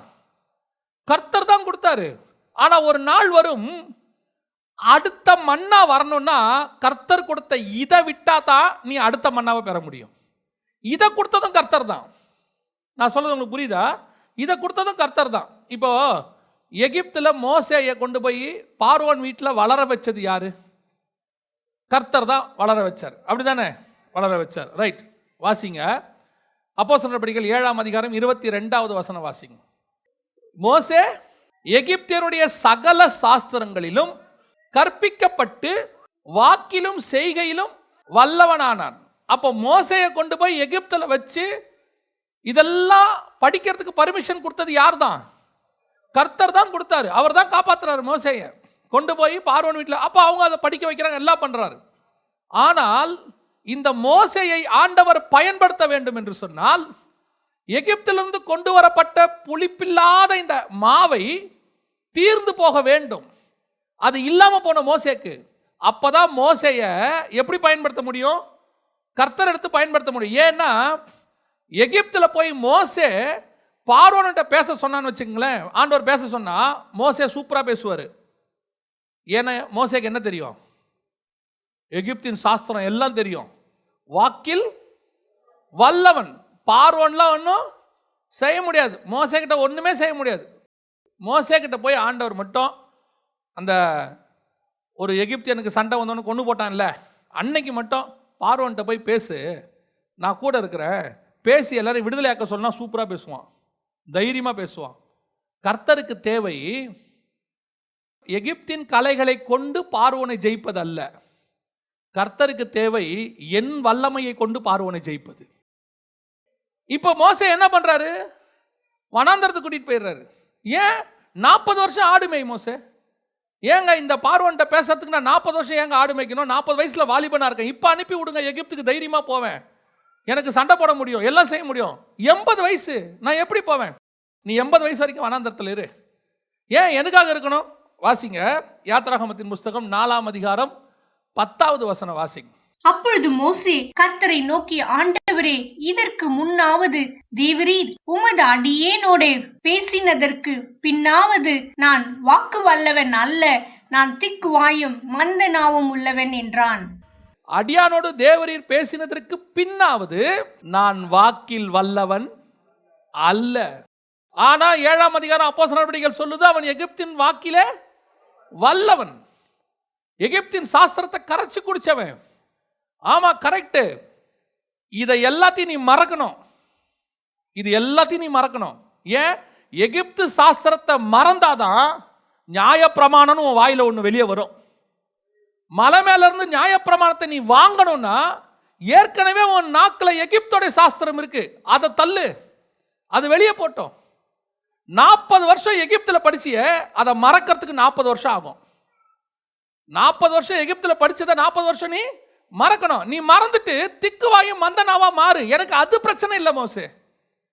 நீ எனக்கு ஒன்றும் பேச தெரியாத மாறு, அது எனக்கு பிரச்சனை இல்லை, நான் பேச வச்சிருவேன். ஆனால் நீ என்னை அறிகிற அறிவுக்கு வரணும்னா எல்லாம் வெறுமையானா மட்டும்தான் முடியும். எதையாவது ஸ்டஃபோட வந்தினா என்னால் ஒன்றுமே பண்ண முடியாது. நீ எகிப்தின் மாவை வச்சிருக்கிற வரைக்கும் என்னால் மன்னாவை கொடுக்கவே முடியாதுப்பா உனக்கு. நீ பரலோகத்திலிருந்து தேவனிடத்திலிருந்து திட்டத்தை வாங்கணும், மகிமையை இறக்கணும், கர்த்தனத்திலிருந்து வெளிப்பாடுகளை பெற்றுக்கொள்ளணும், வசனத்தில் வெளிப்பாடுகளை பெறணும், தரிசனத்தை பெறணும், தேவ திட்டத்தை அறியணும்னா உன் மண்டைக்குள்ள ஏற்கனவே நிறைய ஸ்டஃப் இருக்கு. நீ படித்த ஸ்டஃப் இருக்கு, நான்கிற அறிவு இருக்கு, எனக்கு தெரியுங்கிற ஞானம் இருக்கு. நான் அதெல்லாம் சிலர்லாம் பார்த்தீங்கன்னா ஒரு வேர்டை கூட சேர்த்துப்பான். கர்த்தருடைய கிருபையில எனக்கு எல்லாம் தெரியும். ஆண்டவர் சொல்றாரு எதுவும் தெரியாதுன்னு சொல்லு, அந்த இடத்துக்கு வா. அது வர்ற வரைக்கும் நீ ஆடுதான் மேய்க்கணும். ஏங்க எனக்கு ஒரு வேலையும் இல்லை, இதுக்கா என்னை எகிப்திலிருந்து கூப்பிட்டு வந்தீங்க, இதுக்கா நான் ரட்சிக்கப்பட்டேன், இதுக்கா சர்ச்சில் இருக்கிறேன், எனக்கு இன்ஜினியரிங் தெரியும், எனக்கு எலக்ட்ரிக்கல் தெரியும், பிளம்பிங் தெரியும், எனக்கு இன்டீரியர் தெரியும், எனக்கு ஒரு சர்ச்சை நடத்துறது எப்படின்னு தெரியும், இவ்வளவும் இருக்கு, நல்லா பிரசங்கம் பண்ணுவேன், என்னை ஏன் பாஸ்டர் அனுமதிக்க மாட்டீங்க? இவ்வளவும் தெரியும், அதனால தான் அனுமதிக்க மாட்டோம். ஏன் நீ போய் நின்னா எப்படி நிப்ப தெரியுமா? So and so B, so and so MA போடுறானே இன்னைக்கு. மொத்த ஸ்டஃப் உனக்கு இருக்கிற வரைக்கும் வானத்திலிருந்து மண்ணா வராது. எகிப்து சாப்பாடு சாப்பிடு. அப்படியா? சில ஆட்கள் இங்கே எகிப்து சாப்பாடை நல்லா சாப்பிடுவான். புளிப்பில்லாத அப்பந்தான். எகிப்து கொண்டு வந்து என்னது? புளிப்பில்லாத அப்பந்தான். அதில் எந்த மாற்று கருத்தும் இல்லை, புளிப்பில்லாத அப்பந்தான். கர்த்தர் சொன்னது தான், கர்த்தர் சொன்னது கற்றுக்கிட்டது தான். நான் இன்னும் ஒருபடி மேலே போய் சொல்கிறேன். சின்ன வயசுலேருந்து ஸ்பிரிச்சுவல் ஃபேமிலியில் வளர்ந்துருப்பாங்க. ஸ்பிரிச்சுவல் ஃபேமிலியில் சில அப்பாக்கள் என்ன பண்ணுவாங்கன்னா, தான் பையனை ஒரு மேப் ஒன்று போட்டே வளர்ப்பாங்க. அதுவும் ஊழியக்காரர் அப்பாவாக இருந்தால் பையன் பிறக்கும் போதே மேப் போட்டுருவார். பையன் பிறந்தானா சர்ச்சுக்கு எதிர்கால பாஸ்டர் கிடச்சிட்டார். அவன் மேப்பே அப்படி தான் போடுவான். அப்போ என்ன பண்ணுவார்? அவன் அழைப்பு என்ன, அவன் என்ன பண்ணணுங்கிறதுலாம் விஷயமே இல்லை. 5 வயசு ஆகும்போதே கீபோர்டு தூக்கி வாங்கி கொடுத்துருவாரு. அவனுக்கு 7 வயசு ஆகும்போதே மைக்கை கொடுத்து மேடையில் ஏற்றிடுவார். அவன் எப்படி பாடுறான், ஏதா பாடுறாங்கிறதுலாம் முக்கியமே இல்லை. ஏன்னா நம்ம இப்போ என்ன பண்ண வேண்டியிருக்கு? அவனை ரெடி பண்ண வேண்டி இருக்கு. ரெடி பண்ணி அடுத்த பாஸ்டராக அவனை உருவாக்கி நிறுத்தணும். அது எவாஞ்சலிஸ்ட்டுக்கும் பொருந்தோம். எவாஞ்சலிஸ்டாக இருந்தால் என்ன பண்ணுவார்? அவர் பையனை சின்ன வயசுலேருந்தே அதுக்கே எவாஞ்சலிஸ்டாக அவரை ரெடி பண்ணுவார், டிசைன் பண்ணுவார். அவரை படிக்க வச்சு எப்படி பேசணும், மாடுலேஷன் எல்லாம் சொல்லி கொடுப்பாரு. இதை கற்றுக்கோ, அதை கற்றுக்கோ, பின்னாடி ஊழியத்துக்கு ரொம்ப யூஸ் ஆகும் ஆண்டவர் சொல்வார். இதெல்லாமே ஸ்பிரிச்சுவலுக்காக தானே படிச்சிங்க, உலகத்துக்காக படிக்கல, ஆண்டவருக்காக தானே படிச்சிங்க. இதுதான் எகிப்திலிருந்து கொண்டு வந்த புளிப்பில்லாத அப்பம் புளிப்பில்லாதது தான், நல்ல நோக்கம்தான். ஆனால் எங்கேருந்து வந்துச்சு? எகிப்திலிருந்து வந்துச்சு. கர்த்தர் சொல்கிறாரு அதை கொஞ்சம் ஓரமாக வச்சிரு. ஏன்? உனக்கு நான் வேற ஒரு மண்ணா வச்சுருக்கேன். பாஸ்டர் பையன் பாஸ்டர் தான் ஆகணும்னு அவசியம் இல்லை. எவாஞ்சலிஸ்ட் பையன் எவாஞ்சலிஸ்டாக தான் ஆகணும்னு அவசியம் இல்லை. பார்வோன் குமாரத்தியின் மகன் இஸ்ரவேலுக்கு லீடராகவும் மாறலாம். பார்வோன் குமாரத்தின் மகன் எகிப்துக்கு தான் லீடர் ஆகணும்னு அவசியம் இல்லை. பார்வோன் குமாரத்தின் மகன் இஸ்ரவேலுக்கும் லீடராக மாறலாம். இஸ்ரவேலில் ஆடு மேய்க்கிறவன் எகிப்துக்கும் பிரதமராக மாறலாம். வானத்தின் மண்ணா எங்கிட்ட இருக்கு, உன்னை பற்றி உன்னுடைய ஸ்டஃப்பு எங்கிட்ட இருக்கு. உனக்கு அது எப்போ கிடைக்கும் தெரியுமா? என்கிட்ட இருக்கிறது முதல்ல தீர்ந்து போகணும். இல்லை ஆண்டவரே, நான் ஒன்றும் இல்லை ஆண்டவரே, இதனால் ஒன்றும் பண்ண முடியாது. கொஞ்சம் நஞ்சம் தாட்டு இருக்கவே கூடாது நம்மக்கிட்ட. அந்த எது வேணா இருக்கட்டும், படிப்பறிவோ எது வேணாலும் இருக்கட்டும், இதெல்லாம் மினிஸ்ட்ரிக்கு வரும்போது, கர்த்தர்கிட்ட வரும்போது, கர்த்தர் உங்களை பயன்படுத்த வேண்டும் என்று விரும்பினால் அதான் நான் ஆரம்பத்தில் சொன்ன பாருங்க, இவன் ஒரு பிளானை ஆண்டவர்கிட்ட சொல்லிட்டு அடையாளத்தை கேட்குறான். இப்படி மண்ணா வந்துச்சே, அந்த மாதிரி எனக்கு ஒரு அடையாளத்தை காட்டுங்க. இவனே சாய்ஸ் கொடுக்குறான். அதுதான் இவனுக்குள்ளே இருக்கிற அறிவு. அப்போ நம்ம என்ன பண்ணுறோம்? நமக்கு ஒரு அறிவு இருக்குது, இந்த ஆப்ஷனை கர்த்தருக்கு கொடுக்குறோம். நான் சொல்கிறேன், எந்த ஆப்ஷனும் கொடுக்காதீங்க. அப்போ என்ன செய்யணும்? முதல்ல இந்த அறிவை தூக்கிடுங்க. அறிகிற அறிவு, தேவனை அறிகிற அறிவு வரணும்னா அதுக்கு முன்னாடி உங்களுக்கு இருந்துச்சு இல்லை, லாபமான அனைத்து. எது லாபமான அனைத்து? B first class. எது லாபமான அனைத்து? நான் எங்கள் குடும்பத்திலே முதல் கிராஜுவேட், எது லாபமான அனைத்து? எங்கள் அப்பா ஏற்கனவே எனக்கு எல்லா சொத்தையும் சேர்த்து வச்சிட்டார். இப்போ என்ன பண்ண போறீங்க? ஆக்சுவலாக பின்னாடி ஒரு இடம் இருக்குது, சர்ச்சு கட்டலான் இருக்கேன். நீ சர்ச்சு கட்டுறதுக்கும் வெறுங்கையா வந்து ஆண்டவர் சொல்லி சர்ச்சு கட்டுறதுக்கும் டிஃப்ரென்ஸ் இருக்கு. எகிப்து அப்பம் இருக்கிற வரைக்கும் உனக்கு வானத்திலேருந்து மண்ணா வரவே வராது. டிசைட் பண்ணணும் இன்னைக்கு. வானத்தின் மண்ணா வேணும்னா நான் எகிப்து சாப்பாட்டில் பட்டினி ஆகணும். எனக்கு தாகம் வரணும், எனக்கு என்ன வரணும்? தேவை வரணும். ஆண்டவரே எனக்கு ஏதாவது கொடுங்கப்பா, அந்த இடத்துக்கு வரணும். இன்றைக்கி நம்ம எல்லாம் என்ன பண்ணிடுறோம்? நான் சொல்லுவேன், நீ எப்போவும் ஊழியம் பண்ணணும்னா விசுவாச வாழ்க்கை வாழ்ந்து பார்க்கணும். அப்போ தான் ஊழியம் பண்ணணும். பேங்க்கில் 25 லட்ச ரூபாயை வச்சுக்கிட்டு வட்டி வாங்கிட்டு ஊழியம் பண்ணிங்கன்னா அந்த விசுவாசம் தெரியணும்னா எங்கிட்ட முதல்ல ஒன்றும் இல்லாமல் போகணும். ஒன்றும் இல்லாமல் போய் ஒரு மிராக்கிள் நடந்து 1 கிலோ அரிசியை ஒருத்தன் கொண்டு வந்து கொடுக்கும்போது இருக்கிறதான அந்த விசுவாசத்தினுடைய சக்ஸஸ் இருக்குது பார்த்தீங்களா? அது எத்தனை லட்ச ரூபா பேங்க்கில் வச்சு நீ 1 கிலோ அரிசி வாங்கினாலும் வராது.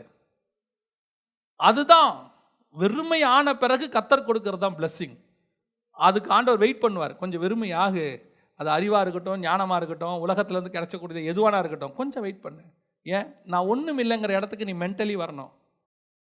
சிலர்லாம் பார்த்துருக்கீங்களா? நல்லா படிச்சிருப்பான், வேலை கிடைக்காது. செமையாக படிச்சிருப்பான், அவன் இத்தனைக்கு ஃபஸ்ட் கிளாஸில் கூட பாஸ் பண்ணியிருப்பான். அவனை விட மட்டமானவனுக்கு வேலை கிடைச்சிரும், இவனுக்கு வேலை கிடைக்காது. இவன் நம்மகிட்ட ஜோம் பண்ணும்போது அவர் கேட்பார், ஏன் எனக்கு நடக்கலை? உங்கள்கிட்ட சர்டிஃபிகேட் இருக்குது, சர்டிஃபிகேட்டை விட அந்த கோர்ஸில் இருக்கிற பெருமை உன் மண்டையில் அதிகமாக இருக்குது. உனக்கு என்னைக்கும் வானத்தில் இருக்கிற மண்ணாதான்பா முக்கியம். எகிப்து அப்பம் ஒரு நாள் தீர்ந்து போகும், ஒரு நாள் இல்லாமல் போகும். 2வது வாசிங்க, யாத்ராகமத்தின் புஸ்தகம் 16ஆம் அதிகாரம் 8ஆம் வசனம் வாசிங்க. பின்னும் மோசே, சாயங்காலத்தில் நீங்கள் புசிக்கிறதற்கு கர்த்தர் உங்களுக்கு இறைச்சியையும் விடியற் காலத்தில் நீங்கள் திருப்தி அடைகிறதற்கு அப்பத்தையும் கொடுக்கையில் இது விளங்கும். கர்த்தருக்கு விரோதமாக நீங்கள் முறுமுறுத்த உங்கள் முறுமுறுப்புகளை அவர் கேட்டார். நாங்கள் எம்மாத்திரம்? உங்கள் முறுமுறுப்புகள் எங்களுக்கு அல்ல, கர்த்தருக்கே விரோதமாயிருக்கிறது என்றான். நல்லா கவனிச்சுக்கொள்ளுங்க. இப்போ இவங்க என்ன கேட்டாங்க ஆண்டவரை பார்த்து? 3வது வசனத்துல, நாங்கள் இறைச்சி பாத்திரங்கண்டையில் உட்கார்ந்து அப்பத்தை திருப்தியாய் சாப்பிட்ட எகிப்து தேசத்திலே அப்படின்னு இருக்கு. எகிப்தில் உட்காந்து இவன் என்னென்ன சாப்பிட்ருக்கிறான்? இறைச்சியும் சாப்பிட்ருக்கிறான், அப்பத்தையும் சாப்பிட்ருக்கான். இப்போ ஆண்டவர்கிட்ட என்ன கேட்குறான்? இறைச்சியும் வேணும், அப்பமும் வேணும்னு மறைமுகமாக கேட்குறான். கர்த்தர் சொல்கிறாரு, சாயங்காலத்தில் உனக்கு என்ன வரும்? இறைச்சி வரும். ஆனால் விடியற் காலத்தில் என்ன வரும்? அப்பம் வரும். அதோடைய அர்த்தம் என்னென்னா, ஆண்டவர் உங்களுக்கு விடியற் காலத்தில் மன்னா அப்பம், வானத்திலேருந்து வர ஆசீர்வாதம், ஸ்பிரிச்சுவல் பிளெஸ்ஸிங், பரலோகத்திலேருந்து வர்றது மேலான ஆசீர்வாதம். இந்த வசனம் இருக்குது பாருங்க, நீங்கள் கிறிஸ்துவனுடன் எழுதது உண்டானால் தேவனுடைய வலது பாரசத்தில் வீற்றிருக்கும் இடத்தில் உள்ள மேலானவைகளே நாடுங்கள். கொலோசையர் 3:1. மேலானவைகளே நாடுங்கள். அதான் வானத்திலேருந்து வர்றது, மேலானவைகளே நாடுங்கள். சரி, அதனால கூட நான் இன்னொன்று தரேன். நீ பூமியில் இருக்கல்ல, அப்போ பூமிக்குரியதும் உனக்கு தேவை தானே, மாம்சமும் உனக்கு தேவையில்ல, மாம்சத்துக்குரியதும் தேவை தானே. மாம்சத்துக்குரியதை நான் தரமாட்டேன்னு சொல்லலை, அதையும் தரேன். சாயங்காலத்தில் என்ன தரேன்? இறைச்சியை தரேன். விடியற் காலத்தில் என்ன தரேன்? அப்பத்தை தரேன். ஆனால் இறைச்சிக்கும் அப்பத்துக்கும் என்ன வித்தியாசம்? அந்த வசனம் சொல்லுது பாருங்க அழகா. 16ஆம் அதிகாரம் 8ஆம் வசனத்தில், பின்னும் மோசே, சாயங்காலத்தில் நீங்கள் புசிக்கிறதற்கு கர்த்தர் உங்களுக்கு இறைச்சியையும் விடியற் காலத்தில் நீங்கள் திருப்தி அடைவதற்கு. இது புசிக்கிறதுக்குன்னு சொல்லலை, இது எதுக்கு? திருப்தி. அதோட அர்த்தம் என்ன? ஆப்போசிட்டா யோசிங்க. எவ்வளவு இறைச்சி கொடுத்தாலும் உனக்கு திருப்தி ஆகாது, கர்த்தரிலிருந்து அப்பம் வந்தா மட்டும்தான் உனக்கு திருப்தி ஆகும். இன்னைக்கு உலகத்தின் ஆசீர்வாதத்தை நீ எவ்வளவு வேணாலும் வாங்கிக்கோங்க, ஆண்டவர் கொடுக்க மாட்டேன்னு சொல்லவே இல்லை. கொடுக்க மாட்டேன்னு சொல்ல மாட்டார் ஆண்டவர். ஆண்டவர் இன்னொன்று சொல்றேன், நம்ம ஆண்டவரை மாதிரி ஆசீர்வதிக்கிற தேவன் உலகத்தில் வேற யாருமே கிடையாது. உன் தேவை என்னவோ அதை நல்லா தந்து கர்த்தருடைய ஆசீர்வதிப்பார். அதில் எந்த மாற்று கருத்தும் இல்லை. நாங்கள் கர்த்தருடைய ஆசீர்வாதத்தினால தான், அவர் கொடுத்ததுனால தான் வாழ்ந்துகிட்டே இருக்கிறோன்னு வச்சுக்கோங்களேன். ஒரு காலத்தில் நமக்கு சைக்கிள் தேவைப்படும் போது சைக்கிள் கொடுக்குறாரு, இல்லை கடைசி வரைக்கும் உனக்கு சைக்கிள் போதும்பான்னு சொல்லலை. ஒரு பைக் தேவைப்படுற காலம் வரும்போது இன்னும் கொஞ்சம் டிஸ்டன்ஸ் போய் ஊழியம் பண்ணும்போது பைக் வாங்கி கொடுக்குறாரு. இன்னும் கொஞ்சம் லாங் டிஸ்டன்ஸ் போகணும்னு சொல்லும் போது கார் வாங்கி கொடுக்குறாரு. உன் தேவை என்ன? ஒரு சின்ன இடத்துல நீ உட்காந்துருக்கும் போது 10-20 பேர் இருக்கும்போது, நம்ம ஆரம்பத்தில் ஒரு 10 பேர் இருக்கும்போது ஒரு சின்ன இடம், அன்னைக்கு அந்த வாடகை கட்டுறதுக்கு தான் பலன் இருந்துச்சு. அன்னைக்கு அதுக்கப்புறம் எக்ஸ்பேண்ட் பண்ணுறாரு. எக்ஸ்பேண்ட் பண்ணி வரும்போது தேவைகள், ஜனங்கள் அதிகமாயிட்டாங்கன்னும் போது அதுக்கான தேவைகளையும் கர்த்தர் சந்திச்சார். இன்னைக்கு இவ்வளோ பெரிய சர்ச், இதுக்கு இந்த ஏரியாவில் வாடகை எவ்வளவு, இவ்வளோத்தையும் கர்த்தர் கொடுக்க வைக்கிறார். கர்த்தர் இறைச்சியை கொடுக்க மாட்டேனே சொல்லலை, ஆனால் இறைச்சியில் உனக்கு திருப்தி வராது. நான் உங்களுக்கு சொல்கிறேன், உலக பிரகாரமான ஆசீர்வாதத்தினுடைய உச்சத்துக்கு நீங்கள் போங்க, உச்சத்துக்கு போங்க, திருப்தி ஆகாது. ஒரு இடத்துல வெறுமை தோன்றும். ஒரு இடத்துல எவ்வளோ பெரிய நடிகன் ஒருத்தன் ஒரு படத்துக்கு 100 கோடி 200 கோடி வாங்குறானா, வாங்கி முடிச்சுட்டு திருப்தியை தேடி ஊர் ஊராக அலையிறான், ஊர் ஊராக அலையிறான். அவன் நினச்சானா உலகத்தில் இருக்கிற எந்த சந்தோஷத்தையும் காசு கொடுத்து அவனால் வாங்க முடியும். ஆனால் அவனுக்கு அது கிடைக்கல. இந்த ஆத்மா இருக்குதே, இது கர்த்தர் உண்டாக்கினது. இந்த ஆத்மா வந்து கர்த்தர் ஏன்னா அவர் தானே ஊதி ஜீவ ஆத்மா ஆக்கினாரு. இந்த ஜீவ ஆத்மாவை அவரை ஊதி ஆக்குனதுனால இந்த ஆத்மா அவர் கொடுக்கறதுல மட்டும்தான் திருப்தி ஆகும். அவர் கொடுக்கறதுல வேற யார் கொடுத்தாலும் இந்த ஆத்மா திருப்தி ஆகாது. ஏன்னா அவர் தான் கிரியேட்டர். இதுக்கு ஆத்மா மணவாளன். நீங்க மாம்சத்துக்கு எதை வேணாலும் கொடுங்க இல்லையா, எதை வேணாலும் கொடுங்க, ஆனா ஆத்மாவுக்கு அவர் கொடுக்கறதுல மட்டும்தான் திருப்தி ஆகும். அதனால தான் இயேசுவை அறியறதுக்கு முன்னாடி ஊர் ஊரா கடவுளை தேடி அலைஞ்சோம், எத்தனையோ கடவுளை அடைஞ்சோம். போகும்போது சந்தோஷமா இருக்கும், அங்க இருக்கும்போது ஒரு திருப்தி ஒன்று இருக்கும், அப்பா அப்படி இருக்கு. ஆனால் திரும்பி வரும்போது வெறுமை வந்துடும், அதுக்கப்புறம் அந்த திருப்தி இருக்காது. ஆனால் பாருங்க, என்னைக்கு இயேசு கிறிஸ்துவை நான் சொந்த ரட்சகராக அறிந்து கொண்டேனோ அதுக்கப்புறம் என் ஆத்மாவுக்கு தேவையே வரல, அது திருப்தி அடைந்து விட்டது. என் தேவனை நான் சந்தித்து விட்டேன், இன்னொருத்தரை சந்திக்க வேண்டிய அவசியம் எனக்கு கிடையாதுன்னு ஆயிப்போச்சு. இதுதான் திருப்தி. இந்த ஆத்மாவுக்கு அதான் திருப்தி கொடுக்கும். நிறைய பேர் ஆண்டவர் கொடுக்குற மாம்சத்தில் திருப்தியாக ட்ரை பண்ணுறான், மாம்சத்தில் திருப்தியாக ட்ரை பண்ணுறாங்க. அப்படியே ஆண்டவர் சொல்ல, நான் தரேன், சாயங்காலம் கொடுக்குறேன், காலைல வரைக்கும் சாப்பிடு, இரவு முழுக்க சாப்பிடு, எவ்வளோ வேணாலும் சாப்பிடு. ஆனால் காலையில் உனக்கு என்ன வராது, திருப்தி வராது. ஆனால் காலையில் ஒன்று தருவேன் பாரு, வானத்துலேருந்து தருவேன் பாரு, அது பனி விலகும் போது அந்த ஏர்லி மார்னிங்கில் அதிகாலையில் என்னை தேடுகிறவன் கண்டடைகிறான். நான் உங்களுக்கு சொல்கிறேன், காலை வேளையில் தேவ சமூகத்தில் உட்காந்து ஒரு ப்ரெசன்ஸில் நீங்கள் தியானம் பண்ணி பாருங்க, பைபிள் வாசித்து பாருங்க, அதுக்கு ஈக்குவலான நேரத்தை நீங்கள் வேற எதுலையுமே பார்க்க முடியாது. அவ்வளோ ஒரு மகிமை இருக்கும், அந்த சந்தோஷம் ஒன்று இருக்கும். தேவனை பார்க்கணும். காலையில் நீங்கள் ரெகுலராக ஆண்டவரோட இந்த விடியற் காலத்தில் அவரோடு கூட ப்ரெசன்ஸில் உட்காந்துட்டீங்கன்னா, ஒரு நாள் உட்காரலன்னா உங்களுக்கு தெரியும், அந்த நாளே உங்களுக்கு இழந்த மாதிரி இருக்கும், ஏதோ ஒன்று பயங்கரமாக மிஸ் பண்ண மாதிரி இருக்கும். ஒரு பையனுடைய வாழ்க்கையில் நடந்த சம்பவம், ஒரு வாலிப பையன் வாழ்க்கையில் நடந்த சம்பவம். அவன் தினந்தோறும் தேவ சமூகத்தில் காலையில் காத்திருக்கிற ஒருத்தன், டெய்லி காத்திருப்பான். அப்போது அவனுடைய ஜெப நேரம் வந்து மத்தியானம், ஆஃபீஸ் ஹவர்ஸில் 1 மணி நேரம் அவன் கேப் கொடுப்பாங்க, அந்த 1 மணி நேரம் அவன் ஜெபம் பண்ணுவான்.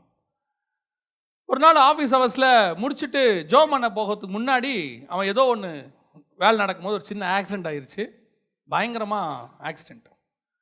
ஹாஸ்பிட்டலில் தூக்கிட்டு போயிட்டாங்க. தூக்கிட்டு போயிட்டு அந்த ஜெப நேரம் வருது, 12 மணிலேருந்து 1 மணி வரைக்கும் இவன் அன்கான்ஷியஸில் இருக்கான். இது வந்து நடந்த சம்பவம், அதுக்கப்புறம் டாக்டர் சொன்னது. அந்த 12 மணிலேருந்து 1 மணி வரைக்கும் அந்த பையன் பக்கத்தில் எந்த டாக்டர்ஸும் போகவே முடியல. ஒரு விதமான ப்ரெசன்ஸ், ரூமுக்குள்ளேயே போக முடியல. இவங்களுக்கும் புரியல, என்ன பண்ணுறதுன்னு தெரியல. இவங்க பேசிட்டு இருக்காங்க, என்ன நடக்குது, எல்லாம் அந்த பையன்கிட்ட போகல, ஒரு மாதிரி இருக்குங்க, போக முடியல. கரெக்டாக 1 மணி தாண்டி போய் பார்க்குறாங்க, அவன் ஹீல் ஆகியிருக்கான். அப்போது அந்த பையனை கேட்குறாங்க, என்னப்பா நடந்துச்சுன்னு. அந்த பையன் சொன்ன சாட்சி, நீ டெய்லி என்னை பார்க்க 12 மணிக்கு வருவ, இன்னைக்கு உன்னை பார்க்க நான் வந்தேன், நீ வர முடியாதுன்றதுனால. நம்ம தேவன் அப்படிப்பட்டதான ஒரு தேவன், அவ்வளவு சென்சிட்டிவாக கூட இருப்பார். நீ இறைச்சியில் திருப்தியை பார்க்க நினைக்காதீங்க. பணத்தில் உங்களுக்கு திருப்தி வராது, நம்பர் தான் இருக்கும், அதில் வந்து ஒரு சந்தோஷம் இருக்கும், அப்பா சாவர வரைக்கும் நம்மக்கிட்ட பணம் இருக்குடான்னு. ஆனால் அதில் திருப்தி வராது, ஒரு வெறுமை இருக்கும். எவ்வளோ வேணாலும் சாப்பிட்டு பாருங்கள், நீங்கள் எவ்வளோ வேணாலும் இடம் வாங்கி போட்டு பாருங்கள், எவ்வளோ வேணாலும் போடுங்க, ஆனால் உங்கள் வாழ்க்கையில் என்ன இருக்கும், ஒரு வெறுமை இருந்துகிட்டே இருக்கும். அட் த சேம் டைம் நீங்கள் தேவனோடு கூட சஞ்சரிக்க தொடங்குங்க, ஆண்டவரோடு கூட பேச தொடங்குங்க, வசனத்தை தியானிக்க தொடங்குங்க. ஒரு நாள் உங்களால் இது எல்லாத்தை விட, நான் வசனத்திலேருந்து உங்களுக்கு சொல்லணுன்னா, ஆபிரகாம் தேசத்தை சுதந்திரிக்கிறாரு. பேரப்பிள்ளை வரைக்கும் பார்த்துறாரு, யாக்கோபு வரைக்கும் பார்த்துறாரு. வசனத்தின்படி பார்த்தீங்கன்னா அவன் யாக்கோபு ஈசாக்கு என்பவரோடு கூட கூடாரங்களில் குடியிருந்தான் இருக்கு. இவ்வளத்தையும் பார்த்துட்டாரு. அவருடைய சொத்து எப்படி இருந்துச்சாமா? பூமி தாங்கக்கூடாததாக இருந்தது. அந்த ஊழியக்காரன் சொல்கிறான் போய் லாபான்கிட்ட, அவர் செல்வச்சீமானாக இருக்கிறார் அப்படிங்கிறான். அவ்வளோ பெரிய கோடீஸ்வரன், அவ்வளோ ஒரு நாடு இஸ்ரவேலுங்கிற நாடே கர்த்தர் என்ன பண்ணிட்டார், அவனுக்கு வாக்கு பண்ணிட்டாரு. பேரப்பிள்ளை வரைக்கும் பார்த்துட்டான். இவ்வளத்தையும் பார்த்த பிறகு அவன் சொல்கிறான், இதை அல்ல, இதிலும் மேன்மையான பரமதேசத்தையே அவன் நாடினான். இந்த அறிவு எப்போ வரும் தெரியுமா? நமக்கு 60 வயசில் வரும், 70 வயசில் வரும். எல்லாம் பண்ணிட்டு பிள்ளைங்கள்லாம் செட்டில் பண்ணிட்டோம். இப்போ என்ன பண்ணலாம்? ஒரு வெறுமை வரும். அப்போ தான் பைபிளை பிரிப்பாங்க. அப்போ அவங்களுக்கு தோணும், இத்தனை வருஷம் வேஸ்ட் பண்ணிட்டோமேன்னு. ஆண்டவர் சொல்கிறாரு, நீங்கள் 60 வரக்கூடாது, இப்போவே வரணும், இப்போவே வரணும், இப்போவே ஆண்டவரோடு கூட சஞ்சரிக்க தொடங்கணும், ஆண்டவரோடு கூட பேச தொடங்கணும். இன்றைக்கி நீங்கள் எல்லாம் 8 மணி நேரம் வேலைக்கு, ஒரு 6 மணி நேரம் தூக்கத்துக்கு, 14 மணி நேரம் போயிடுச்சு, மிச்சம் ஃபோன் பேசுறது எல்லாம் போய் ஆண்டவர்கிட்ட கேட்டு பாருங்க. No time, no time. 70க்கு அப்புறம் ஒன்லி டைம். டைம் போகவே மாட்டேங்குது. என்ன பண்ணுறதுனே தெரில. பைபிளை தான் வாசிக்கிறேன். அப்போ வாசிச்சு தப்பாக சொல்லலை, அப்போ வாசிச்சு இப்போ நீ வாசினா உன்னை எடுத்து கர்த்தர் பயன்படுத்த முடியும். உன்னை கொண்டு கர்த்தர் பெரிய காரியங்களை செய்ய முடியும். இப்போ நீ இறைச்சியில் திருப்தி ஆயிட்டினா உனக்கு விடியற் காலத்தின் மன்னா மேலே இருக்கிற திருப்தி வராது. ஆண்டவர் சொல்கிறாரு, இறைச்சியை நான் தரேன், பூமிக்குரிய ஆசீர்வாதத்தை நான் தரேன், இல்லைன்னே சொல்லலை. உனக்கு சாப்பாட்டுக்கு தரேன், ட்ரெஸ்ஸுக்கு தரேன், இருக்கை பாருங்க. திடீர்னு லாக்டவுன், கிட்டத்தட்ட 20 மீட்டிங் 30 மீட்டிங் கேன்சல் 6 மாதத்துக்கு. ஒரு மாதத்துக்கு 4 மீட்டிங்னா கணக்கு பண்ணுங்க, 24 மீட்டிங்க்கு மேலே கேன்சல். என்ன பண்ணுறதுனே தெரியாது. வேறு ஒன்றும் செய்யலை, பதறவும் இல்லை, அதை பற்றி யோசிக்கவும் இல்லை. நமக்கு ஒன்று தெரியும், அழைத்தவர் உண்மை உள்ளவர், ஒரு நாளும் கை விடவே மாட்டார். நான் சொல்லுவேன், நான் இதுவரைக்கும் பண்ண ஊழியங்களில் எனக்கு ஆண்டவர் கொடுத்த ஆசீர்வாதத்தை விட என்னை 6 மாதம் எங்கள் அப்பா என்னை உட்கார வச்சு சாப்பாடு போட்டார். நான் சொல்லுவேன், எங்கள் அப்பா உட்கார வச்சு எனக்கு சாப்பாடு போட்டார். எப்படி போட்டார்னு கேட்டிங்கன்னா, நான் ஊழியத்துக்கு போகும்போது நான் சாப்பிட்டதை விட நல்லா சாப்பிட வச்சார். என்ன காரணம்? நான் வேலைக்கு போகும்போது நல்லா சாப்பிட்டேன், இந்த நேரத்தில் ஒன்றும் இல்லாமல் கஷ்டப்படுறமே நான் நினைக்கக்கூடாதுன்னு எங்கள் அப்பா என்ன நினச்சார். எங்கள் அப்பா, நான் சொல்கிறது ஏசப்பாவை சொல்கிறேன், நான் இறைச்சியால் திருப்தியே ஆகலை. ஆண்டவர் இறைச்சிக்கு தேவையானதெல்லாம் கொடுத்துட்டாரு, ஒரு குறையும் இல்லை எனக்கு. ஆண்டவரின் ஆசீர்வாதமாக தான் வச்சிருக்கிறார். இறைச்சி எனக்கு போதுமானதாக இருக்கிறது, ஆனால் திருப்தி இல்லை. திருப்தி எதில் இருக்குது தெரியுமா? ஒரு வசனத்தை தியானிக்கும் போது கிடைக்கிற வெளிப்பாடு இருக்குது பாருங்க. அதை நம்ம யார்ட்டையாவது ஷேர் பண்ணுற பாருங்க உட்காந்து. அவங்க அதை கேட்கும் போது அவங்க சொல்லுவாங்க, நல்லா இருக்குது பிரதர் அப்படின்னு. அந்த கேட்கறதுல தான் இருக்கு. அதுதான் மகிமை, விடியற் காலத்து மகிமை. அது அப்பத்தில் தான் கிடைக்கும், இறைச்சியில் கிடைக்காது. உலக ஆசீர்வாதத்தினால அது கிடைக்கவே கிடைக்காது. எத்தனை பேர் உங்களை பயங்கரமாக புகழ்ந்தாலும் அது கிடைக்காது. எவ்வளோ சொத்து வச்சாலும் கிடைக்காது. அது கர்த்தரோடு இருந்தால் மட்டும்தான் கிடைக்கும். அதை அனுபவிச்சு பாருங்க. ஆண்டவர் சொல்கிறாரு, அதுதான் அடையாளம். வெறும் மண்ண அடையாளம் இல்லைப்பா, உனக்கு ஒரு திருப்தி இருக்கு பாரு. நீ சொல்கிற பாரு, என் தேவனாகிய கர்த்தர் என்னை போஷிக்கிறார்னு, அதுதான் அடையாளம். கடைசியாய் ஒரு காரியம் வாசியுங்கள். யாத்ராகமத்தின் புஸ்தகம் 16ஆம் அதிகாரம் 7வது வசனத்தை வாசிங்க. விடியற் காலத்தில் கர்த்தருடைய மகிமையையும் காண்பீர்கள். கர்த்தருக்கு விரோதமான உங்கள் முறுமுறுப்புகளை அவர் கேட்டார். நீங்கள் எங்களுக்கு விரோதமாய் முறுமுறுக்கிறதற்கு நாங்கள் எம்மாத்திரம் என்றார்கள். சாயங்காலத்தில் என்ன பண்ணாங்க? இறைச்சியை கண்டாங்க. விடியற் காலத்தில் என்ன பார்த்தாங்க? மகிமையை கண்டாங்க. அது வெறும் அப்பம் மட்டும் இல்லை, அது உள்ள என்ன இருக்குது? ஒரு மகிமை இருக்கிறது. அந்த மகிமை பரலோகத்திலிருந்து வரக்கூடியதான ஒரு மகிமை. அந்த மகிமை தான் இம்பார்ட்டன்ட். இப்போ பாருங்க, மோசே ஆண்டவர்கிட்ட முச்செடியில் ஒரு மகிமையை பார்க்குறாரு, அப்புறம் ஒரு மகிமையை மலை மேலே பார்க்குறாரு, அப்புறம் ஒரு மகிமையை எங்கே பார்க்குறாரு? இந்த கண்மலை வெடிப்பில் வச்சு பார்க்குறாரு. அதுக்கப்புறமும் ஒரு மகிமையை பார்த்தாரு. எங்கே பார்த்தாரு? இயேசுவோட மறுமலையில் முகமுகமாக பார்க்குறாரு. இவ்வளோ மகிமையை மோசே பார்த்துட்டாரு. ஆனால் எபிரேயர் 11:39 சொல்லுது, விசுவாசத்தினாலே இவர்கள் எல்லாரும் நற்சாட்சி பண்ணப்பட்டும் வாக்குத்தத்தம் பண்ணப்பட்டதை அடையாமல் போனார்கள். இப்போ இவங்களும் மகிமையை பார்க்குறாங்க. வானத்திலேருந்து மன்னா வரும்போது மோசே என்ன சொல்கிறாரு? மகிமையை காண்பீர்கள். இதெல்லாம் பார்க்குறாங்க. ஆனால் இயேசு சொல்கிறாரு, உங்கள் பிதாக்கள் சாப்பிட்ட மன்னா இருக்குதே, அது அல்ல. இங்கே ஒருத்தர் நிற்கிறார் பாருங்க, இதுதான் உண்மையான மகிமை. நானே ஜீவ அப்பம். அந்த மன்னா அவை புசித்தவர்கள் மரித்தார்கள். இந்த மன்னாவை புசிக்கிறவர்கள் நித்திய ஜீவனை அடைவார்கள். அல்லேலூயா. இப்போ நீங்களும் நானும் மன்னாவை புசிக்கிறோம். அவங்க புசிச்ச மன்னாவை அல்ல, வேறொரு அடையாளம் இருக்கு. அது உன்னதத்திலிருந்து உங்களுக்கு மகிமை உண்டாகிறது. அல்லேலூயா. அந்த மகிமையை தான் வாஞ்சிக்கணும், அந்த மகிமையை விரும்பணும். அதான் வசனம் சொல்றது, அவர்கள் மகிமையின் மேல் மகிமை அடைந்து. திருப்தி மட்டும் வரக்கூடாது. மோசேக்கு அந்த திருப்தியே வரல. அவன் கேட்டுக்கிட்டே இருக்கான், இன்னும் இன்னும் ஆண்டவரே. எனக்கு தானியேல்கிட்ட ரொம்ப பிடிச்ச ஒரு விஷயம் என்னன்னா, அவர் ஆண்டவர்கிட்ட விளக்கங்களை கேட்டுக்கிட்டே இருப்பார். 5ஆம் அதிகாரத்தில் கேட்பார், 6ஆம் அதிகாரத்தில் கேட்பார், 7ஆம் அதிகாரத்தில் கேட்பார், கேட்டுக்கிட்டே வருவார். 7ஆம் அதிகாரத்தில் போய் இந்த சின்ன கொம்புனா என்ன, 10 கொம்புனா என்ன, எல்லாம் கேட்டுக்கிட்டே இருப்பார். உடனே அவருக்கு ஆண்டவர் விளக்கத்தை கொடுத்துக்கிட்டே இருப்பார். 12ஆம் அதிகாரத்தில் திருப்பி கேட்பார், இந்த 1335 நாளை குறித்து, இந்த 2000 இந்த நாளை குறித்து எனக்கு அது அறிய ஆவலாக இருந்த. ஆண்டவர் சொல்வார், தானியேலே நீ போகலாம். ஏன்? உன் காலம் முடிஞ்சிருச்சு. இவனுக்கு காலம் முடிஞ்சிருச்சு, ஆனால் கர்த்தருடைய அறிகிற அறிவு அவனுக்கு இன்னும் முடியவே இல்லை. இன்னும் தெரிஞ்சுக்கணும், இன்னும் தெரிஞ்சுக்கணும், இன்னும் கர்த்தரை பார்க்கணும், இன்னும் இந்த தாட் ஒன்று இருக்கு பாருங்க. இதுதான் ரொம்ப முக்கியம். ஒரு இடத்துல உங்களுக்கு என்ன வரக்கூடாது, திருப்தி அடையக்கூடாது. இதுக்கு முன்னாடி என்ன பார்த்தோம்?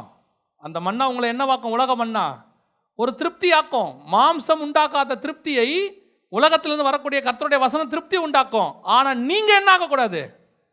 திருப்தி ஆகக்கூடாது. கேட்டுக்கிட்டே இருக்கணும், இன்னும் வேணும் ஆண்டவரே, இன்னும் வேணும் ஆண்டவரே, இன்னும் வசனத்தின் ஆழத்துக்கு நான் போகணும், இன்னும் நான் போகணும். ஆண்டவர்கிட்ட அவ்வளோ காரியங்கள் புதைஞ்சிருக்குது, அவ்வளோ பொக்கிஷங்களை கர்த்தர் உள்ள வச்சிருக்கிறாரு, ஒவ்வொருத்தருக்கும் வச்சிருக்கிறார். பாருங்க, 2000 வருஷம். அதான் சமீபத்தில் நான் ரொம்ப ஆச்சரியப்பட்டேன். எந்த ஒரு புத்தகத்தையும் ஒரு தடவை படிக்கலாம், மிஞ்சி போச்சுன்னா 2 தடவை படிக்கலாம். ரொம்ப நல்ல புக்காக இருந்தாலும் ஒரு 5 தடவை படிக்கலாம். இல்லை எக்ஸ்ட்ரீம் பயங்கர புக்கு 10 தடவை படிக்கலாம். வாழ்நாளெல்லாம் ஒரு புக்கை படிக்க முடியுமா? ஒரு புக்கை வாழ்நாளெல்லாம் படிக்கிறோம், ஆனால் இன்னும் இதில் நமக்கு என்ன வரல? திருப்தி வரல. இன்னும் பேசிக்கிட்டு இருக்கு, இன்னும் இருக்கு. அதான் பாஸ்டர்கிட்ட பேசிகிட்டு இருக்கும்போது சொன்னேன், திடீர்னு 3ஆம் அதிகாரத்தை எடுத்து படிக்க தோணுச்சு. யாத்திராகமத்தில் படிச்சுக்கிட்டே இருக்கிற நைட் உட்காந்து பாஸ்டர்கிட்ட வந்து சொன்னேன், பாஸ்டர் 3ஆம் அதிகாரம் புதுசாக இருக்குன்னு. உண்மையிலே புதுசாக இருக்குது. வேற ஒரு விஷயத்தை ஆண்டவர் அதுலேருந்து எக்ஸ்பிளைன் பண்ணுறாரு. பார்க்கும்போது ஆச்சரியமாக இருக்குது. ஏன் முதல் தடவை படிக்கும்போது கிடைக்கல? முதல் தடவை படிக்கும்போது வேற டைமென்ஷன், செகண்ட் டைம் படிக்கும்போது வேற டைமென்ஷன், 3ஆவது தடவை படிக்கும்போது வேற டைமென்ஷன். இப்படி அடுத்து அடுத்து அடுத்து ஆண்டவர் அதுக்குள்ளே என்ன வச்சிருக்கிறாரு? புதையில பொக்கிஷத்தை வச்சிருக்கிறாரு. அந்தகாரத்தில் உள்ள பொக்கிஷங்களையும் ஒளிப்பிடத்தில் உள்ள புதையல்களையும் நான் உனக்கு தருவேன். அவ்வளோ கர்த்தர் வச்சிருக்கிறாரு. ஆனால் உங்களுக்கு மட்டும் என்ன வரக்கூடாது?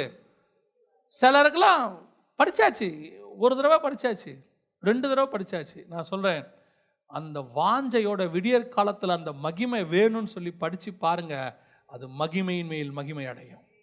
தேவ சமூகத்தில் ஆண்டவர் வசனத்தின் மூலமாக பேசிக்கிட்டே இருப்பார். நீங்கள் யாருக்கிட்டையாவது போய் ஷேர் பண்ணுவீங்க, அவங்க சொல்லுவாங்க, என் லைஃப்பில் இப்படி ஒரு வெளிப்பாடை நான் கேட்டதில்லைம்பாங்க. இப்படி ஒரு காரியத்தை இது வரைக்கும் நான் என்ன செய்யலை, கேட்டதில்லை, இப்படி ஒரு மெசேஜை நான் பார்த்ததில்லை, இப்படி சொல்லுவாங்க. அதுதான் கர்த்தர் உங்களுக்குன்னு கொடுத்த மன்னான்னு அர்த்தம். மற்றவங்களத எடுத்து பேசுறது ஒன்று இருக்குது, அது தப்பு கிடையாது. இப்போ நாங்களுமே நிறைய மெசேஜை கொஞ்சம் பேர் ரெஃபரன்ஸ்லாம் எடுப்போம், எடுக்காமல் பேச முடியாது. இன்னும் சொல்ல போனால் அத்தனை பேரும் பவுல் எழுதின ரெஃபரன்ஸ் தான் எடுத்து பேசுகிறோம். ரெஃபரன்ஸ் எடுக்காமல் பேச முடியாது. ஆனால் அதுக்கு நடுவில் உங்களுக்குன்னு ஒரு ரெவலேஷன் கொடுப்பாரு. அது வானத்திலேருந்து வரக்கூடிய மன்னாவாக இருக்கும், அது வெளிப்பாடாக இருக்கும். ஆண்டவர்கிட்ட கேட்கணும். நீங்கள் படிங்க, மற்ற புக்ஸை படிக்க வேணான்னு சொல்ல, கமெண்ட்ரிஸ் படிங்க, அது உங்கள் இஷ்டம், படிக்கிறது படிக்காதது. ஆனால் உங்களுக்குன்னு உள்ளதை ஆண்டவர்கிட்ட கேட்கணும். ஆண்டவர் சொல்வார், நீ காலையில் போ, அங்கே ஒரு மகிமை இருக்கும், அங்கே ஒரு மகிமை உனக்கு காண்போம். நீங்கள் அதை மட்டும் நைட்டு வச்சு பாருங்க, காலையில் அது என்னவா இருக்கு? மகிமை. நைட்டு வச்சுட்டு காலையில் எடுங்க, மண்ணா என்னவாயிரும்? பைபிள் என்ன சொல்லுது? பூச்சி பிடிச்சிரும், நாற்றம் எடுத்துரும். அதோட அர்த்தம் என்ன தெரியுமா? Each and everyday morning you will see the fresh new holiness, new gloriness ஆண்டோட்ட நீங்கள் பார்க்க முடியும். அதான் நம்ம சாரணவராஜம் அழகாக சொல்லுவாங்க, ஒரு பாட்டு இருக்கு, புது எண்ணெயால் புது பலத்தால் புதிய கிருபை புது கவியால். ஒவ்வொரு நாள் காலையிலையும் அவருடைய கிருபை எப்படி இருக்கிறது? புதிதாக இருக்குது, அவருடைய மகிமை ஃப்ரெஷ்ஷாக இருக்கும். ஆண்டவர்கிட்ட கேட்டு பாருங்கள், ஆண்டவரை இன்றைக்கி என்ன வச்சுருக்கீங்க, இன்றைக்கி என்ன ஸ்டஃப் வச்சுருக்கீங்க. காலையில் இந்த பைபிள் படிக்கிறது, தேவ சமூகத்தில் உட்காருக்கிறத அறக்க பறக்க செய்யக்கூடாது. சிலர்லாம் பார்த்தீங்கன்னா சாப்பிடும் போது நின்றுக்கிட்டே சாப்பிடுவான். இந்த பிள்ளைங்கள்லாம் ஸ்கூலுக்கு போகும்போது பார்த்துருக்கீங்களா, போதும் போதும் போதும் போதும்ட்டு பாதி வாயில் இருக்கும், பாதி ஆட்டோவில் இருக்கும் இல்லையா. நம்ம இன்றைக்கி பிஸி ஷெட்யூல் ஆகிட்டோம்ல, அந்த பிஸி ஷெட்யூலில் நம்ம செய்கிறது எல்லாமே எப்படி தான் இருக்குது, பயங்கரம். குளிக்கும் போதே குளிச்சுட்டு இருக்கும்போது ஒருத்தன் தட்டுறான் பின்னாடி, டைம் ஆச்சு வாங்க போகணும். நம்ம அறக்க பறக்க குளிச்சு அறக்க பறக்க சாப்பிட்டு, அதுவும் 2 வீலரில் நீங்கள் வேலைக்கு போகணுன்னு சொன்னால் அதை விட பிபி ஏறுற விஷயம் வேறு ஒன்றுமே இருக்காது. அவ்வளோ பரபரப்பு. அப்படி பைபிள் வாசிக்கக்கூடாது. 6 மணிக்கு போனால் தான் வேலைக்கு டைம்னா 4 மணிக்கு ஏந்திரிங்க.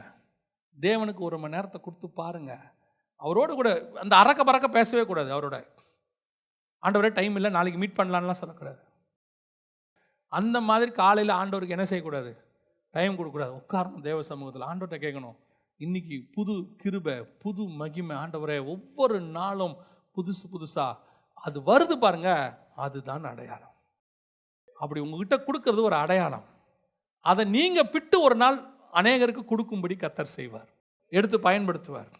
முதலாவது, இந்த மன்னாவை நீங்கள் என்ன செய்யணுமா, வசனம் சொல்லுது, இறைச்சியை நீங்கள் புசிக்காதபடிக்கு. இறைச்சியில் என்ன ஆகக்கூடாது, திருப்தி ஆகக்கூடாது. இறைச்சியில் திருப்தி ஆகவே கூடாது.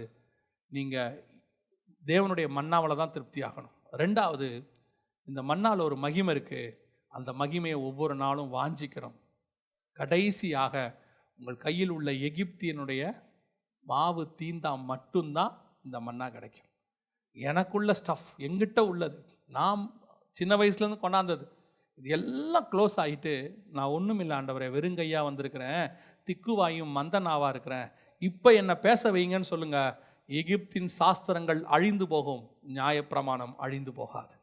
நியாயப்பிரமாணத்தின் நிறைவேறுதலாக கிறிஸ்து வந்தார்னு வசனம் சொல்லுது. அப்போனா அழியாத வசனங்களை கர்த்தர் உங்களுக்கு கொடுப்பார். அல்லேலூயா. நம்ம ஜெபம் பண்ண போகிறோம் தேவ சமூகத்தில், ஆண்டவரை நோக்கி பார்க்க போகிறோம். இன்றைக்கி எல்லாம் ஒரு ஜெபம் பண்ண போகிறோம். ஆண்டவரே, என்ன அப்படி ஒரு விசேஷித்த மகிமையினால் நிரப்புங்க ஆண்டவரே. வசனத்தின் மேலே விசேஷித்த ஒரு கிருபை எனக்கு கொடுங்கப்பா. அதை விரும்பணும்னு சொல்லுங்கள். முடிஞ்சால் எழுந்திரிப்போமா தேவ சமூகத்தில், நான் வேணுச்சு நிற்போமா ஒரு நிமிஷம் எல்லாம் ஆண்டவரை நோக்கி. ஆண்டவரே, நான் பைபிள் வாசிக்கும் போது, ஜெபத்தில் வந்து உட்காரும் போது ஒரு விசேஷித்த மகிமை இருக்கணும்ப்பா. நான் எங்கிட்ட இருக்கிற எல்லா இறைச்சியை பார்க்கிலும், எங்கிட்ட இருக்கிற படிப்பு, எங்கிட்ட இருக்கிற உலக ஞானம், எங்கிட்ட இருக்கக்கூடியதான ஆஸ்தி சம்பாத்தியம், கிராண்டான பொருட்கள், இதெல்லாம் நீங்கள் கொடுத்தது தான், நீங்கள் கொடுத்த இறைச்சி தான். ஆனால் இதில் நான் திருப்தி ஆகக்கூடாது. கர்த்தர் தான் சாயங்காலத்தில் இறைச்சியை கொடுத்தாரு. உங்களுக்கு கொடுத்த ஆசீர்வாதம்லாம் கர்த்தர் கொடுத்தது தான், பிசாசு கொடுத்தது கிடையாது. கர்த்தர் உங்களுக்கு ஆசீர்வாதத்தை கொடுக்குறாரு, தேவ பிள்ளைகளுக்கு தராரு. அவங்க உண்மைக்கு தக்கதாக, உத்தமத்துக்கு தக்கதாக, அவங்க உழைப்புக்கு தக்கதாக கர்த்தர் கொடுக்குறாரு. இன்னைக்கு நம்ம எல்லாம் ஆசீர்வாதமாக தான் இருக்கிறோம். ஆண்டவர் நல்ல இருப்பிடம் கொடுத்துருக்கிறாரு, நல்ல ஆகாரம் கொடுத்துருக்காரு, நல்ல உடை கொடுத்துருக்கிறாரு, நல்ல பிள்ளைகளை கொடுத்துருக்கிறாரு, நல்ல குடும்பத்தை கொடுத்துருக்கிறாரு. இதெல்லாம் கர்த்தர் கொடுத்த ஆசீர்வாதம் தான். ஆனால் இது இறைச்சி, இதில் திருப்தி அடைஞ்சிடக்கூடாது. திருப்தி எதில் அடையணும் தெரியுமா? உன்னோட ஸ்பிரிச்சுவல் விஷயங்களில் தான் திருப்தி அடையணும். அந்த நித்திய ஜீவனை சுதந்திரிக்க ஒருத்தன் வந்தான், அவனுக்கு பாருங்க எல்லாம் இருக்குது, ஆனால் அவன் ஒரு வெறுமை இருக்கு அவனுக்குள்ள. அவன் கேட்குறான், என்கிட்ட எல்லாம் இருக்கு, ஆனால் நித்திய ஜீவனை சுதந்திரிக்கணும், என்ன பண்ணணும்? ஆண்டவர் சொல்றாரு, இந்த இறைச்சியை விட்டுடு. அது அவன் சம்பாரிச்சதெல்லாம் நியாயமான பணங்க, அவன் சம்பாரிச்சது எல்லாம் நியாயமான பணம். ஏன் தெரியுமா? அவன் நியாயப்பிரமாணத்தின்படி குற்றம் சாட்ட முடியாதவன். அவன் தேவன் தான் அவனுக்கு ஆசீர்வச்சிருக்கிறாரு. அவன் கர்த்தருக்கு முன்பாக உண்மையாக இருந்து தான் அதை சம்பாரிச்சிருக்கிறான். அவன் சம்பாரிச்சது அநியாய பணம் கிடையாது, நியாய பணம். சகை பணம் தான் அநியாய பணம். ஆனால் அந்த வாலிபனுடைய பணம் நியாயமான பணம். யோசித்து பாருங்க, சின்ன வயசுலயே உழைச்சிருக்கான், நியாயப்பிரமாணப்படி கரெக்ட், தசமாம் காணிக்கெல்லாம் கரெக்டாக கொடுத்துருக்கிறான். கொலை செஞ்சதில்லை, பொய் சொன்னதில்லை, எந்த பாவத்தையும் அவன் செஞ்சதில்லை. அவன் சொல்றான், இதெல்லாம் சின்ன வயசுல தான் செய்யறான் ஆண்டவரே, ஆனா எனக்குள்ள திருப்தி இல்லைப்பா, ஏதோ ஒன்று நான் தேடிக்கிட்டு இருக்கிறேன். அதுதான் நித்திய ஜீவன். ஆண்டவர் சொல்றாரு, இந்த இறைச்சியை விற்று இவைகளை விட்டு விடு, என் சிலுவை எடுத்துக்கொண்டு என்னை பின்பற்றி வா, நீ நித்திய ஜீவனை சுதந்திரித்துக் கொள்வாய். இந்த அறிவு 60 வயசுல வரக்கூடாது, 70 வயசுல வரக்கூடாது, இப்பவே வரணும். ஆண்டவரே, இதெல்லாம் மாயை ஆண்டவரே. உலகத்துக்கு ஒரு மிகப்பெரிய ராஜா செல்வ சீமான், அவனை மாதிரி ஒரு ராஜா கிடையாது. எல்லாமே கோல்டு. அவன் ஞானத்துக்கு உலகமே தேடி வருது, ஊர்ல இருந்து மக்கள் தேடி வராங்க. அப்படிப்பட்ட ராஜா சொல்றான் எல்லாம் மாயை, மனதுக்கு சஞ்சலமா இருக்கிறது. இதெல்லாம் ஏன் ஆண்டவர் எழுதி கொடுத்திருக்கிறார் தெரியுமா? அவன் வச்சிருந்ததுல 1,00,000ல் 1 பங்கு கூட நம்மகிட்ட இல்லை. கொஞ்சம் தான், அவனோட கம்பேர் பண்ணா கொஞ்சம் தான். அதுலயே இறைச்சில் நீ திருப்தி ஆயிட்டீனா, ஒரு படிப்பு, ஒரு டிகிரி, ஒரு வேலை, அதுலயே திருப்தி ஆயிட்டீங்கன்னா எப்போ விடியற் காலத்து மன்னா கிட்ட போவீங்க? எவ்வளவு சாப்பிட்டாலும் திருப்தி ஆகக்கூடாது. நான் மன்னாவுக்கு காத்திருக்கிறவன். இறைச்சி சாயங்காலம், காலையில மன்னா வரும், ஒரு புது மன்னா நாளைக்கு வரும், கர்த்தர் எனக்கு தருவார்னு ராத்திரி படுக்கும் போகும் போதே சந்தோஷமா படுக்கணும். என்னை காலை தோறும் அவர் எழுப்புகிறார். ஏசாயா 50 சொல்லுது, அவர் காலை தோறும் என்னை எழுப்புகிறார், கற்றுக்கொள்ளுகிறவனை போல எனக்கு சொல்லிக் கொடுக்கிறார். எல்லா வீட்லையும் காலையில துதி சத்தம் கேட்கணும், எல்லா வீட்லையும் காலையில ஆராதனை இருக்கணும். 7 மணி 8 மணி 9 மணி வரைக்கும் தூங்குறது. நீங்க காலையில ஜெபம் பண்ணிட்டு தூங்குங்க, ஒரு பிரச்சனை இல்லை. வேலை இல்லாட்டி நீங்க தூங்கலாம், நோ இஷ்யூஸ். ஆனா காலையில தேவ சமூகத்தில் உட்கார்ந்துட்டு தூங்கு. அப்புறமா 12 மணி வரைக்கும் மொபைல் பார்க்கறது, 1 மணி வரைக்கும் லேப்டாப் பார்க்கறது, 1 மணி வரைக்கும் டிவியை பார்க்கறது. சிலருடைய ஆன்லைன் ஸ்டேட்டஸை பார்த்தீங்கன்னா மறுநாள் காலையில் 2 மணி 1:30 மணின்னு இருக்கு. எப்படி காலையில் எழுந்திருக்க முடியும்? அப்போ அந்த காலையில் இருக்கிற மன்னா உனக்கு கிடைக்காமையே போயிடுமே. வெயில் ஏற ஏற அது காணாமல் போயிடும் இருக்கு பைபிளில். நீங்க முடிவெடுக்கணும். ஒவ்வொரு நாளும் காலையில் தேவ சமூகத்தில் நான் உட்கார்ந்துருப்பேன். மகிமையின் மேல் மகிமையை நான் பார்க்க போகிறேன், மகிமையின் மேல் மகிமையை நான் பார்க்க போகிறேன். எல்லாம் ஒருமனப்படுவோமா? கரங்களை உயர்த்தி, தேவரீர் ஒவ்வொரு நாளும் அதிகாலையில் நம்முடைய சமூகத்தில் வந்து நிற்க எங்களுக்கு பெறண்டாங்கப்பா. தேவரீர், நாங்கள் என்னதான் சாக்கு போக்கு காரணங்கள் சொன்னாலும் அந்த அதிகாலை மன்னாவுக்கு அதை நாங்கள் மிஸ் பண்ணுறது எவ்வளோ பெரிய குறைவு என்பதை நாங்கள் உணர செஞ்சுருக்கிறீங்கப்பா. வேலையாக இருந்தாலும், குடும்பமாக இருந்தாலும், பிள்ளைகளாக இருந்தாலும், வேறு எந்த பொறுப்புகளாக இருந்தாலும், எதற்காகவும் நாங்கள் அந்த அதிகாலை மன்னாவை இழப்பது சரியல்லவே. ஒவ்வொரு நாளும் காலையிலே எழுந்து உடைய சமூகத்தில் உட்கார்ந்து அந்த புது மன்னாவை பெற்றுக்கொள்ளுகிற கிருபை எங்களுக்கு தாங்கப்பா.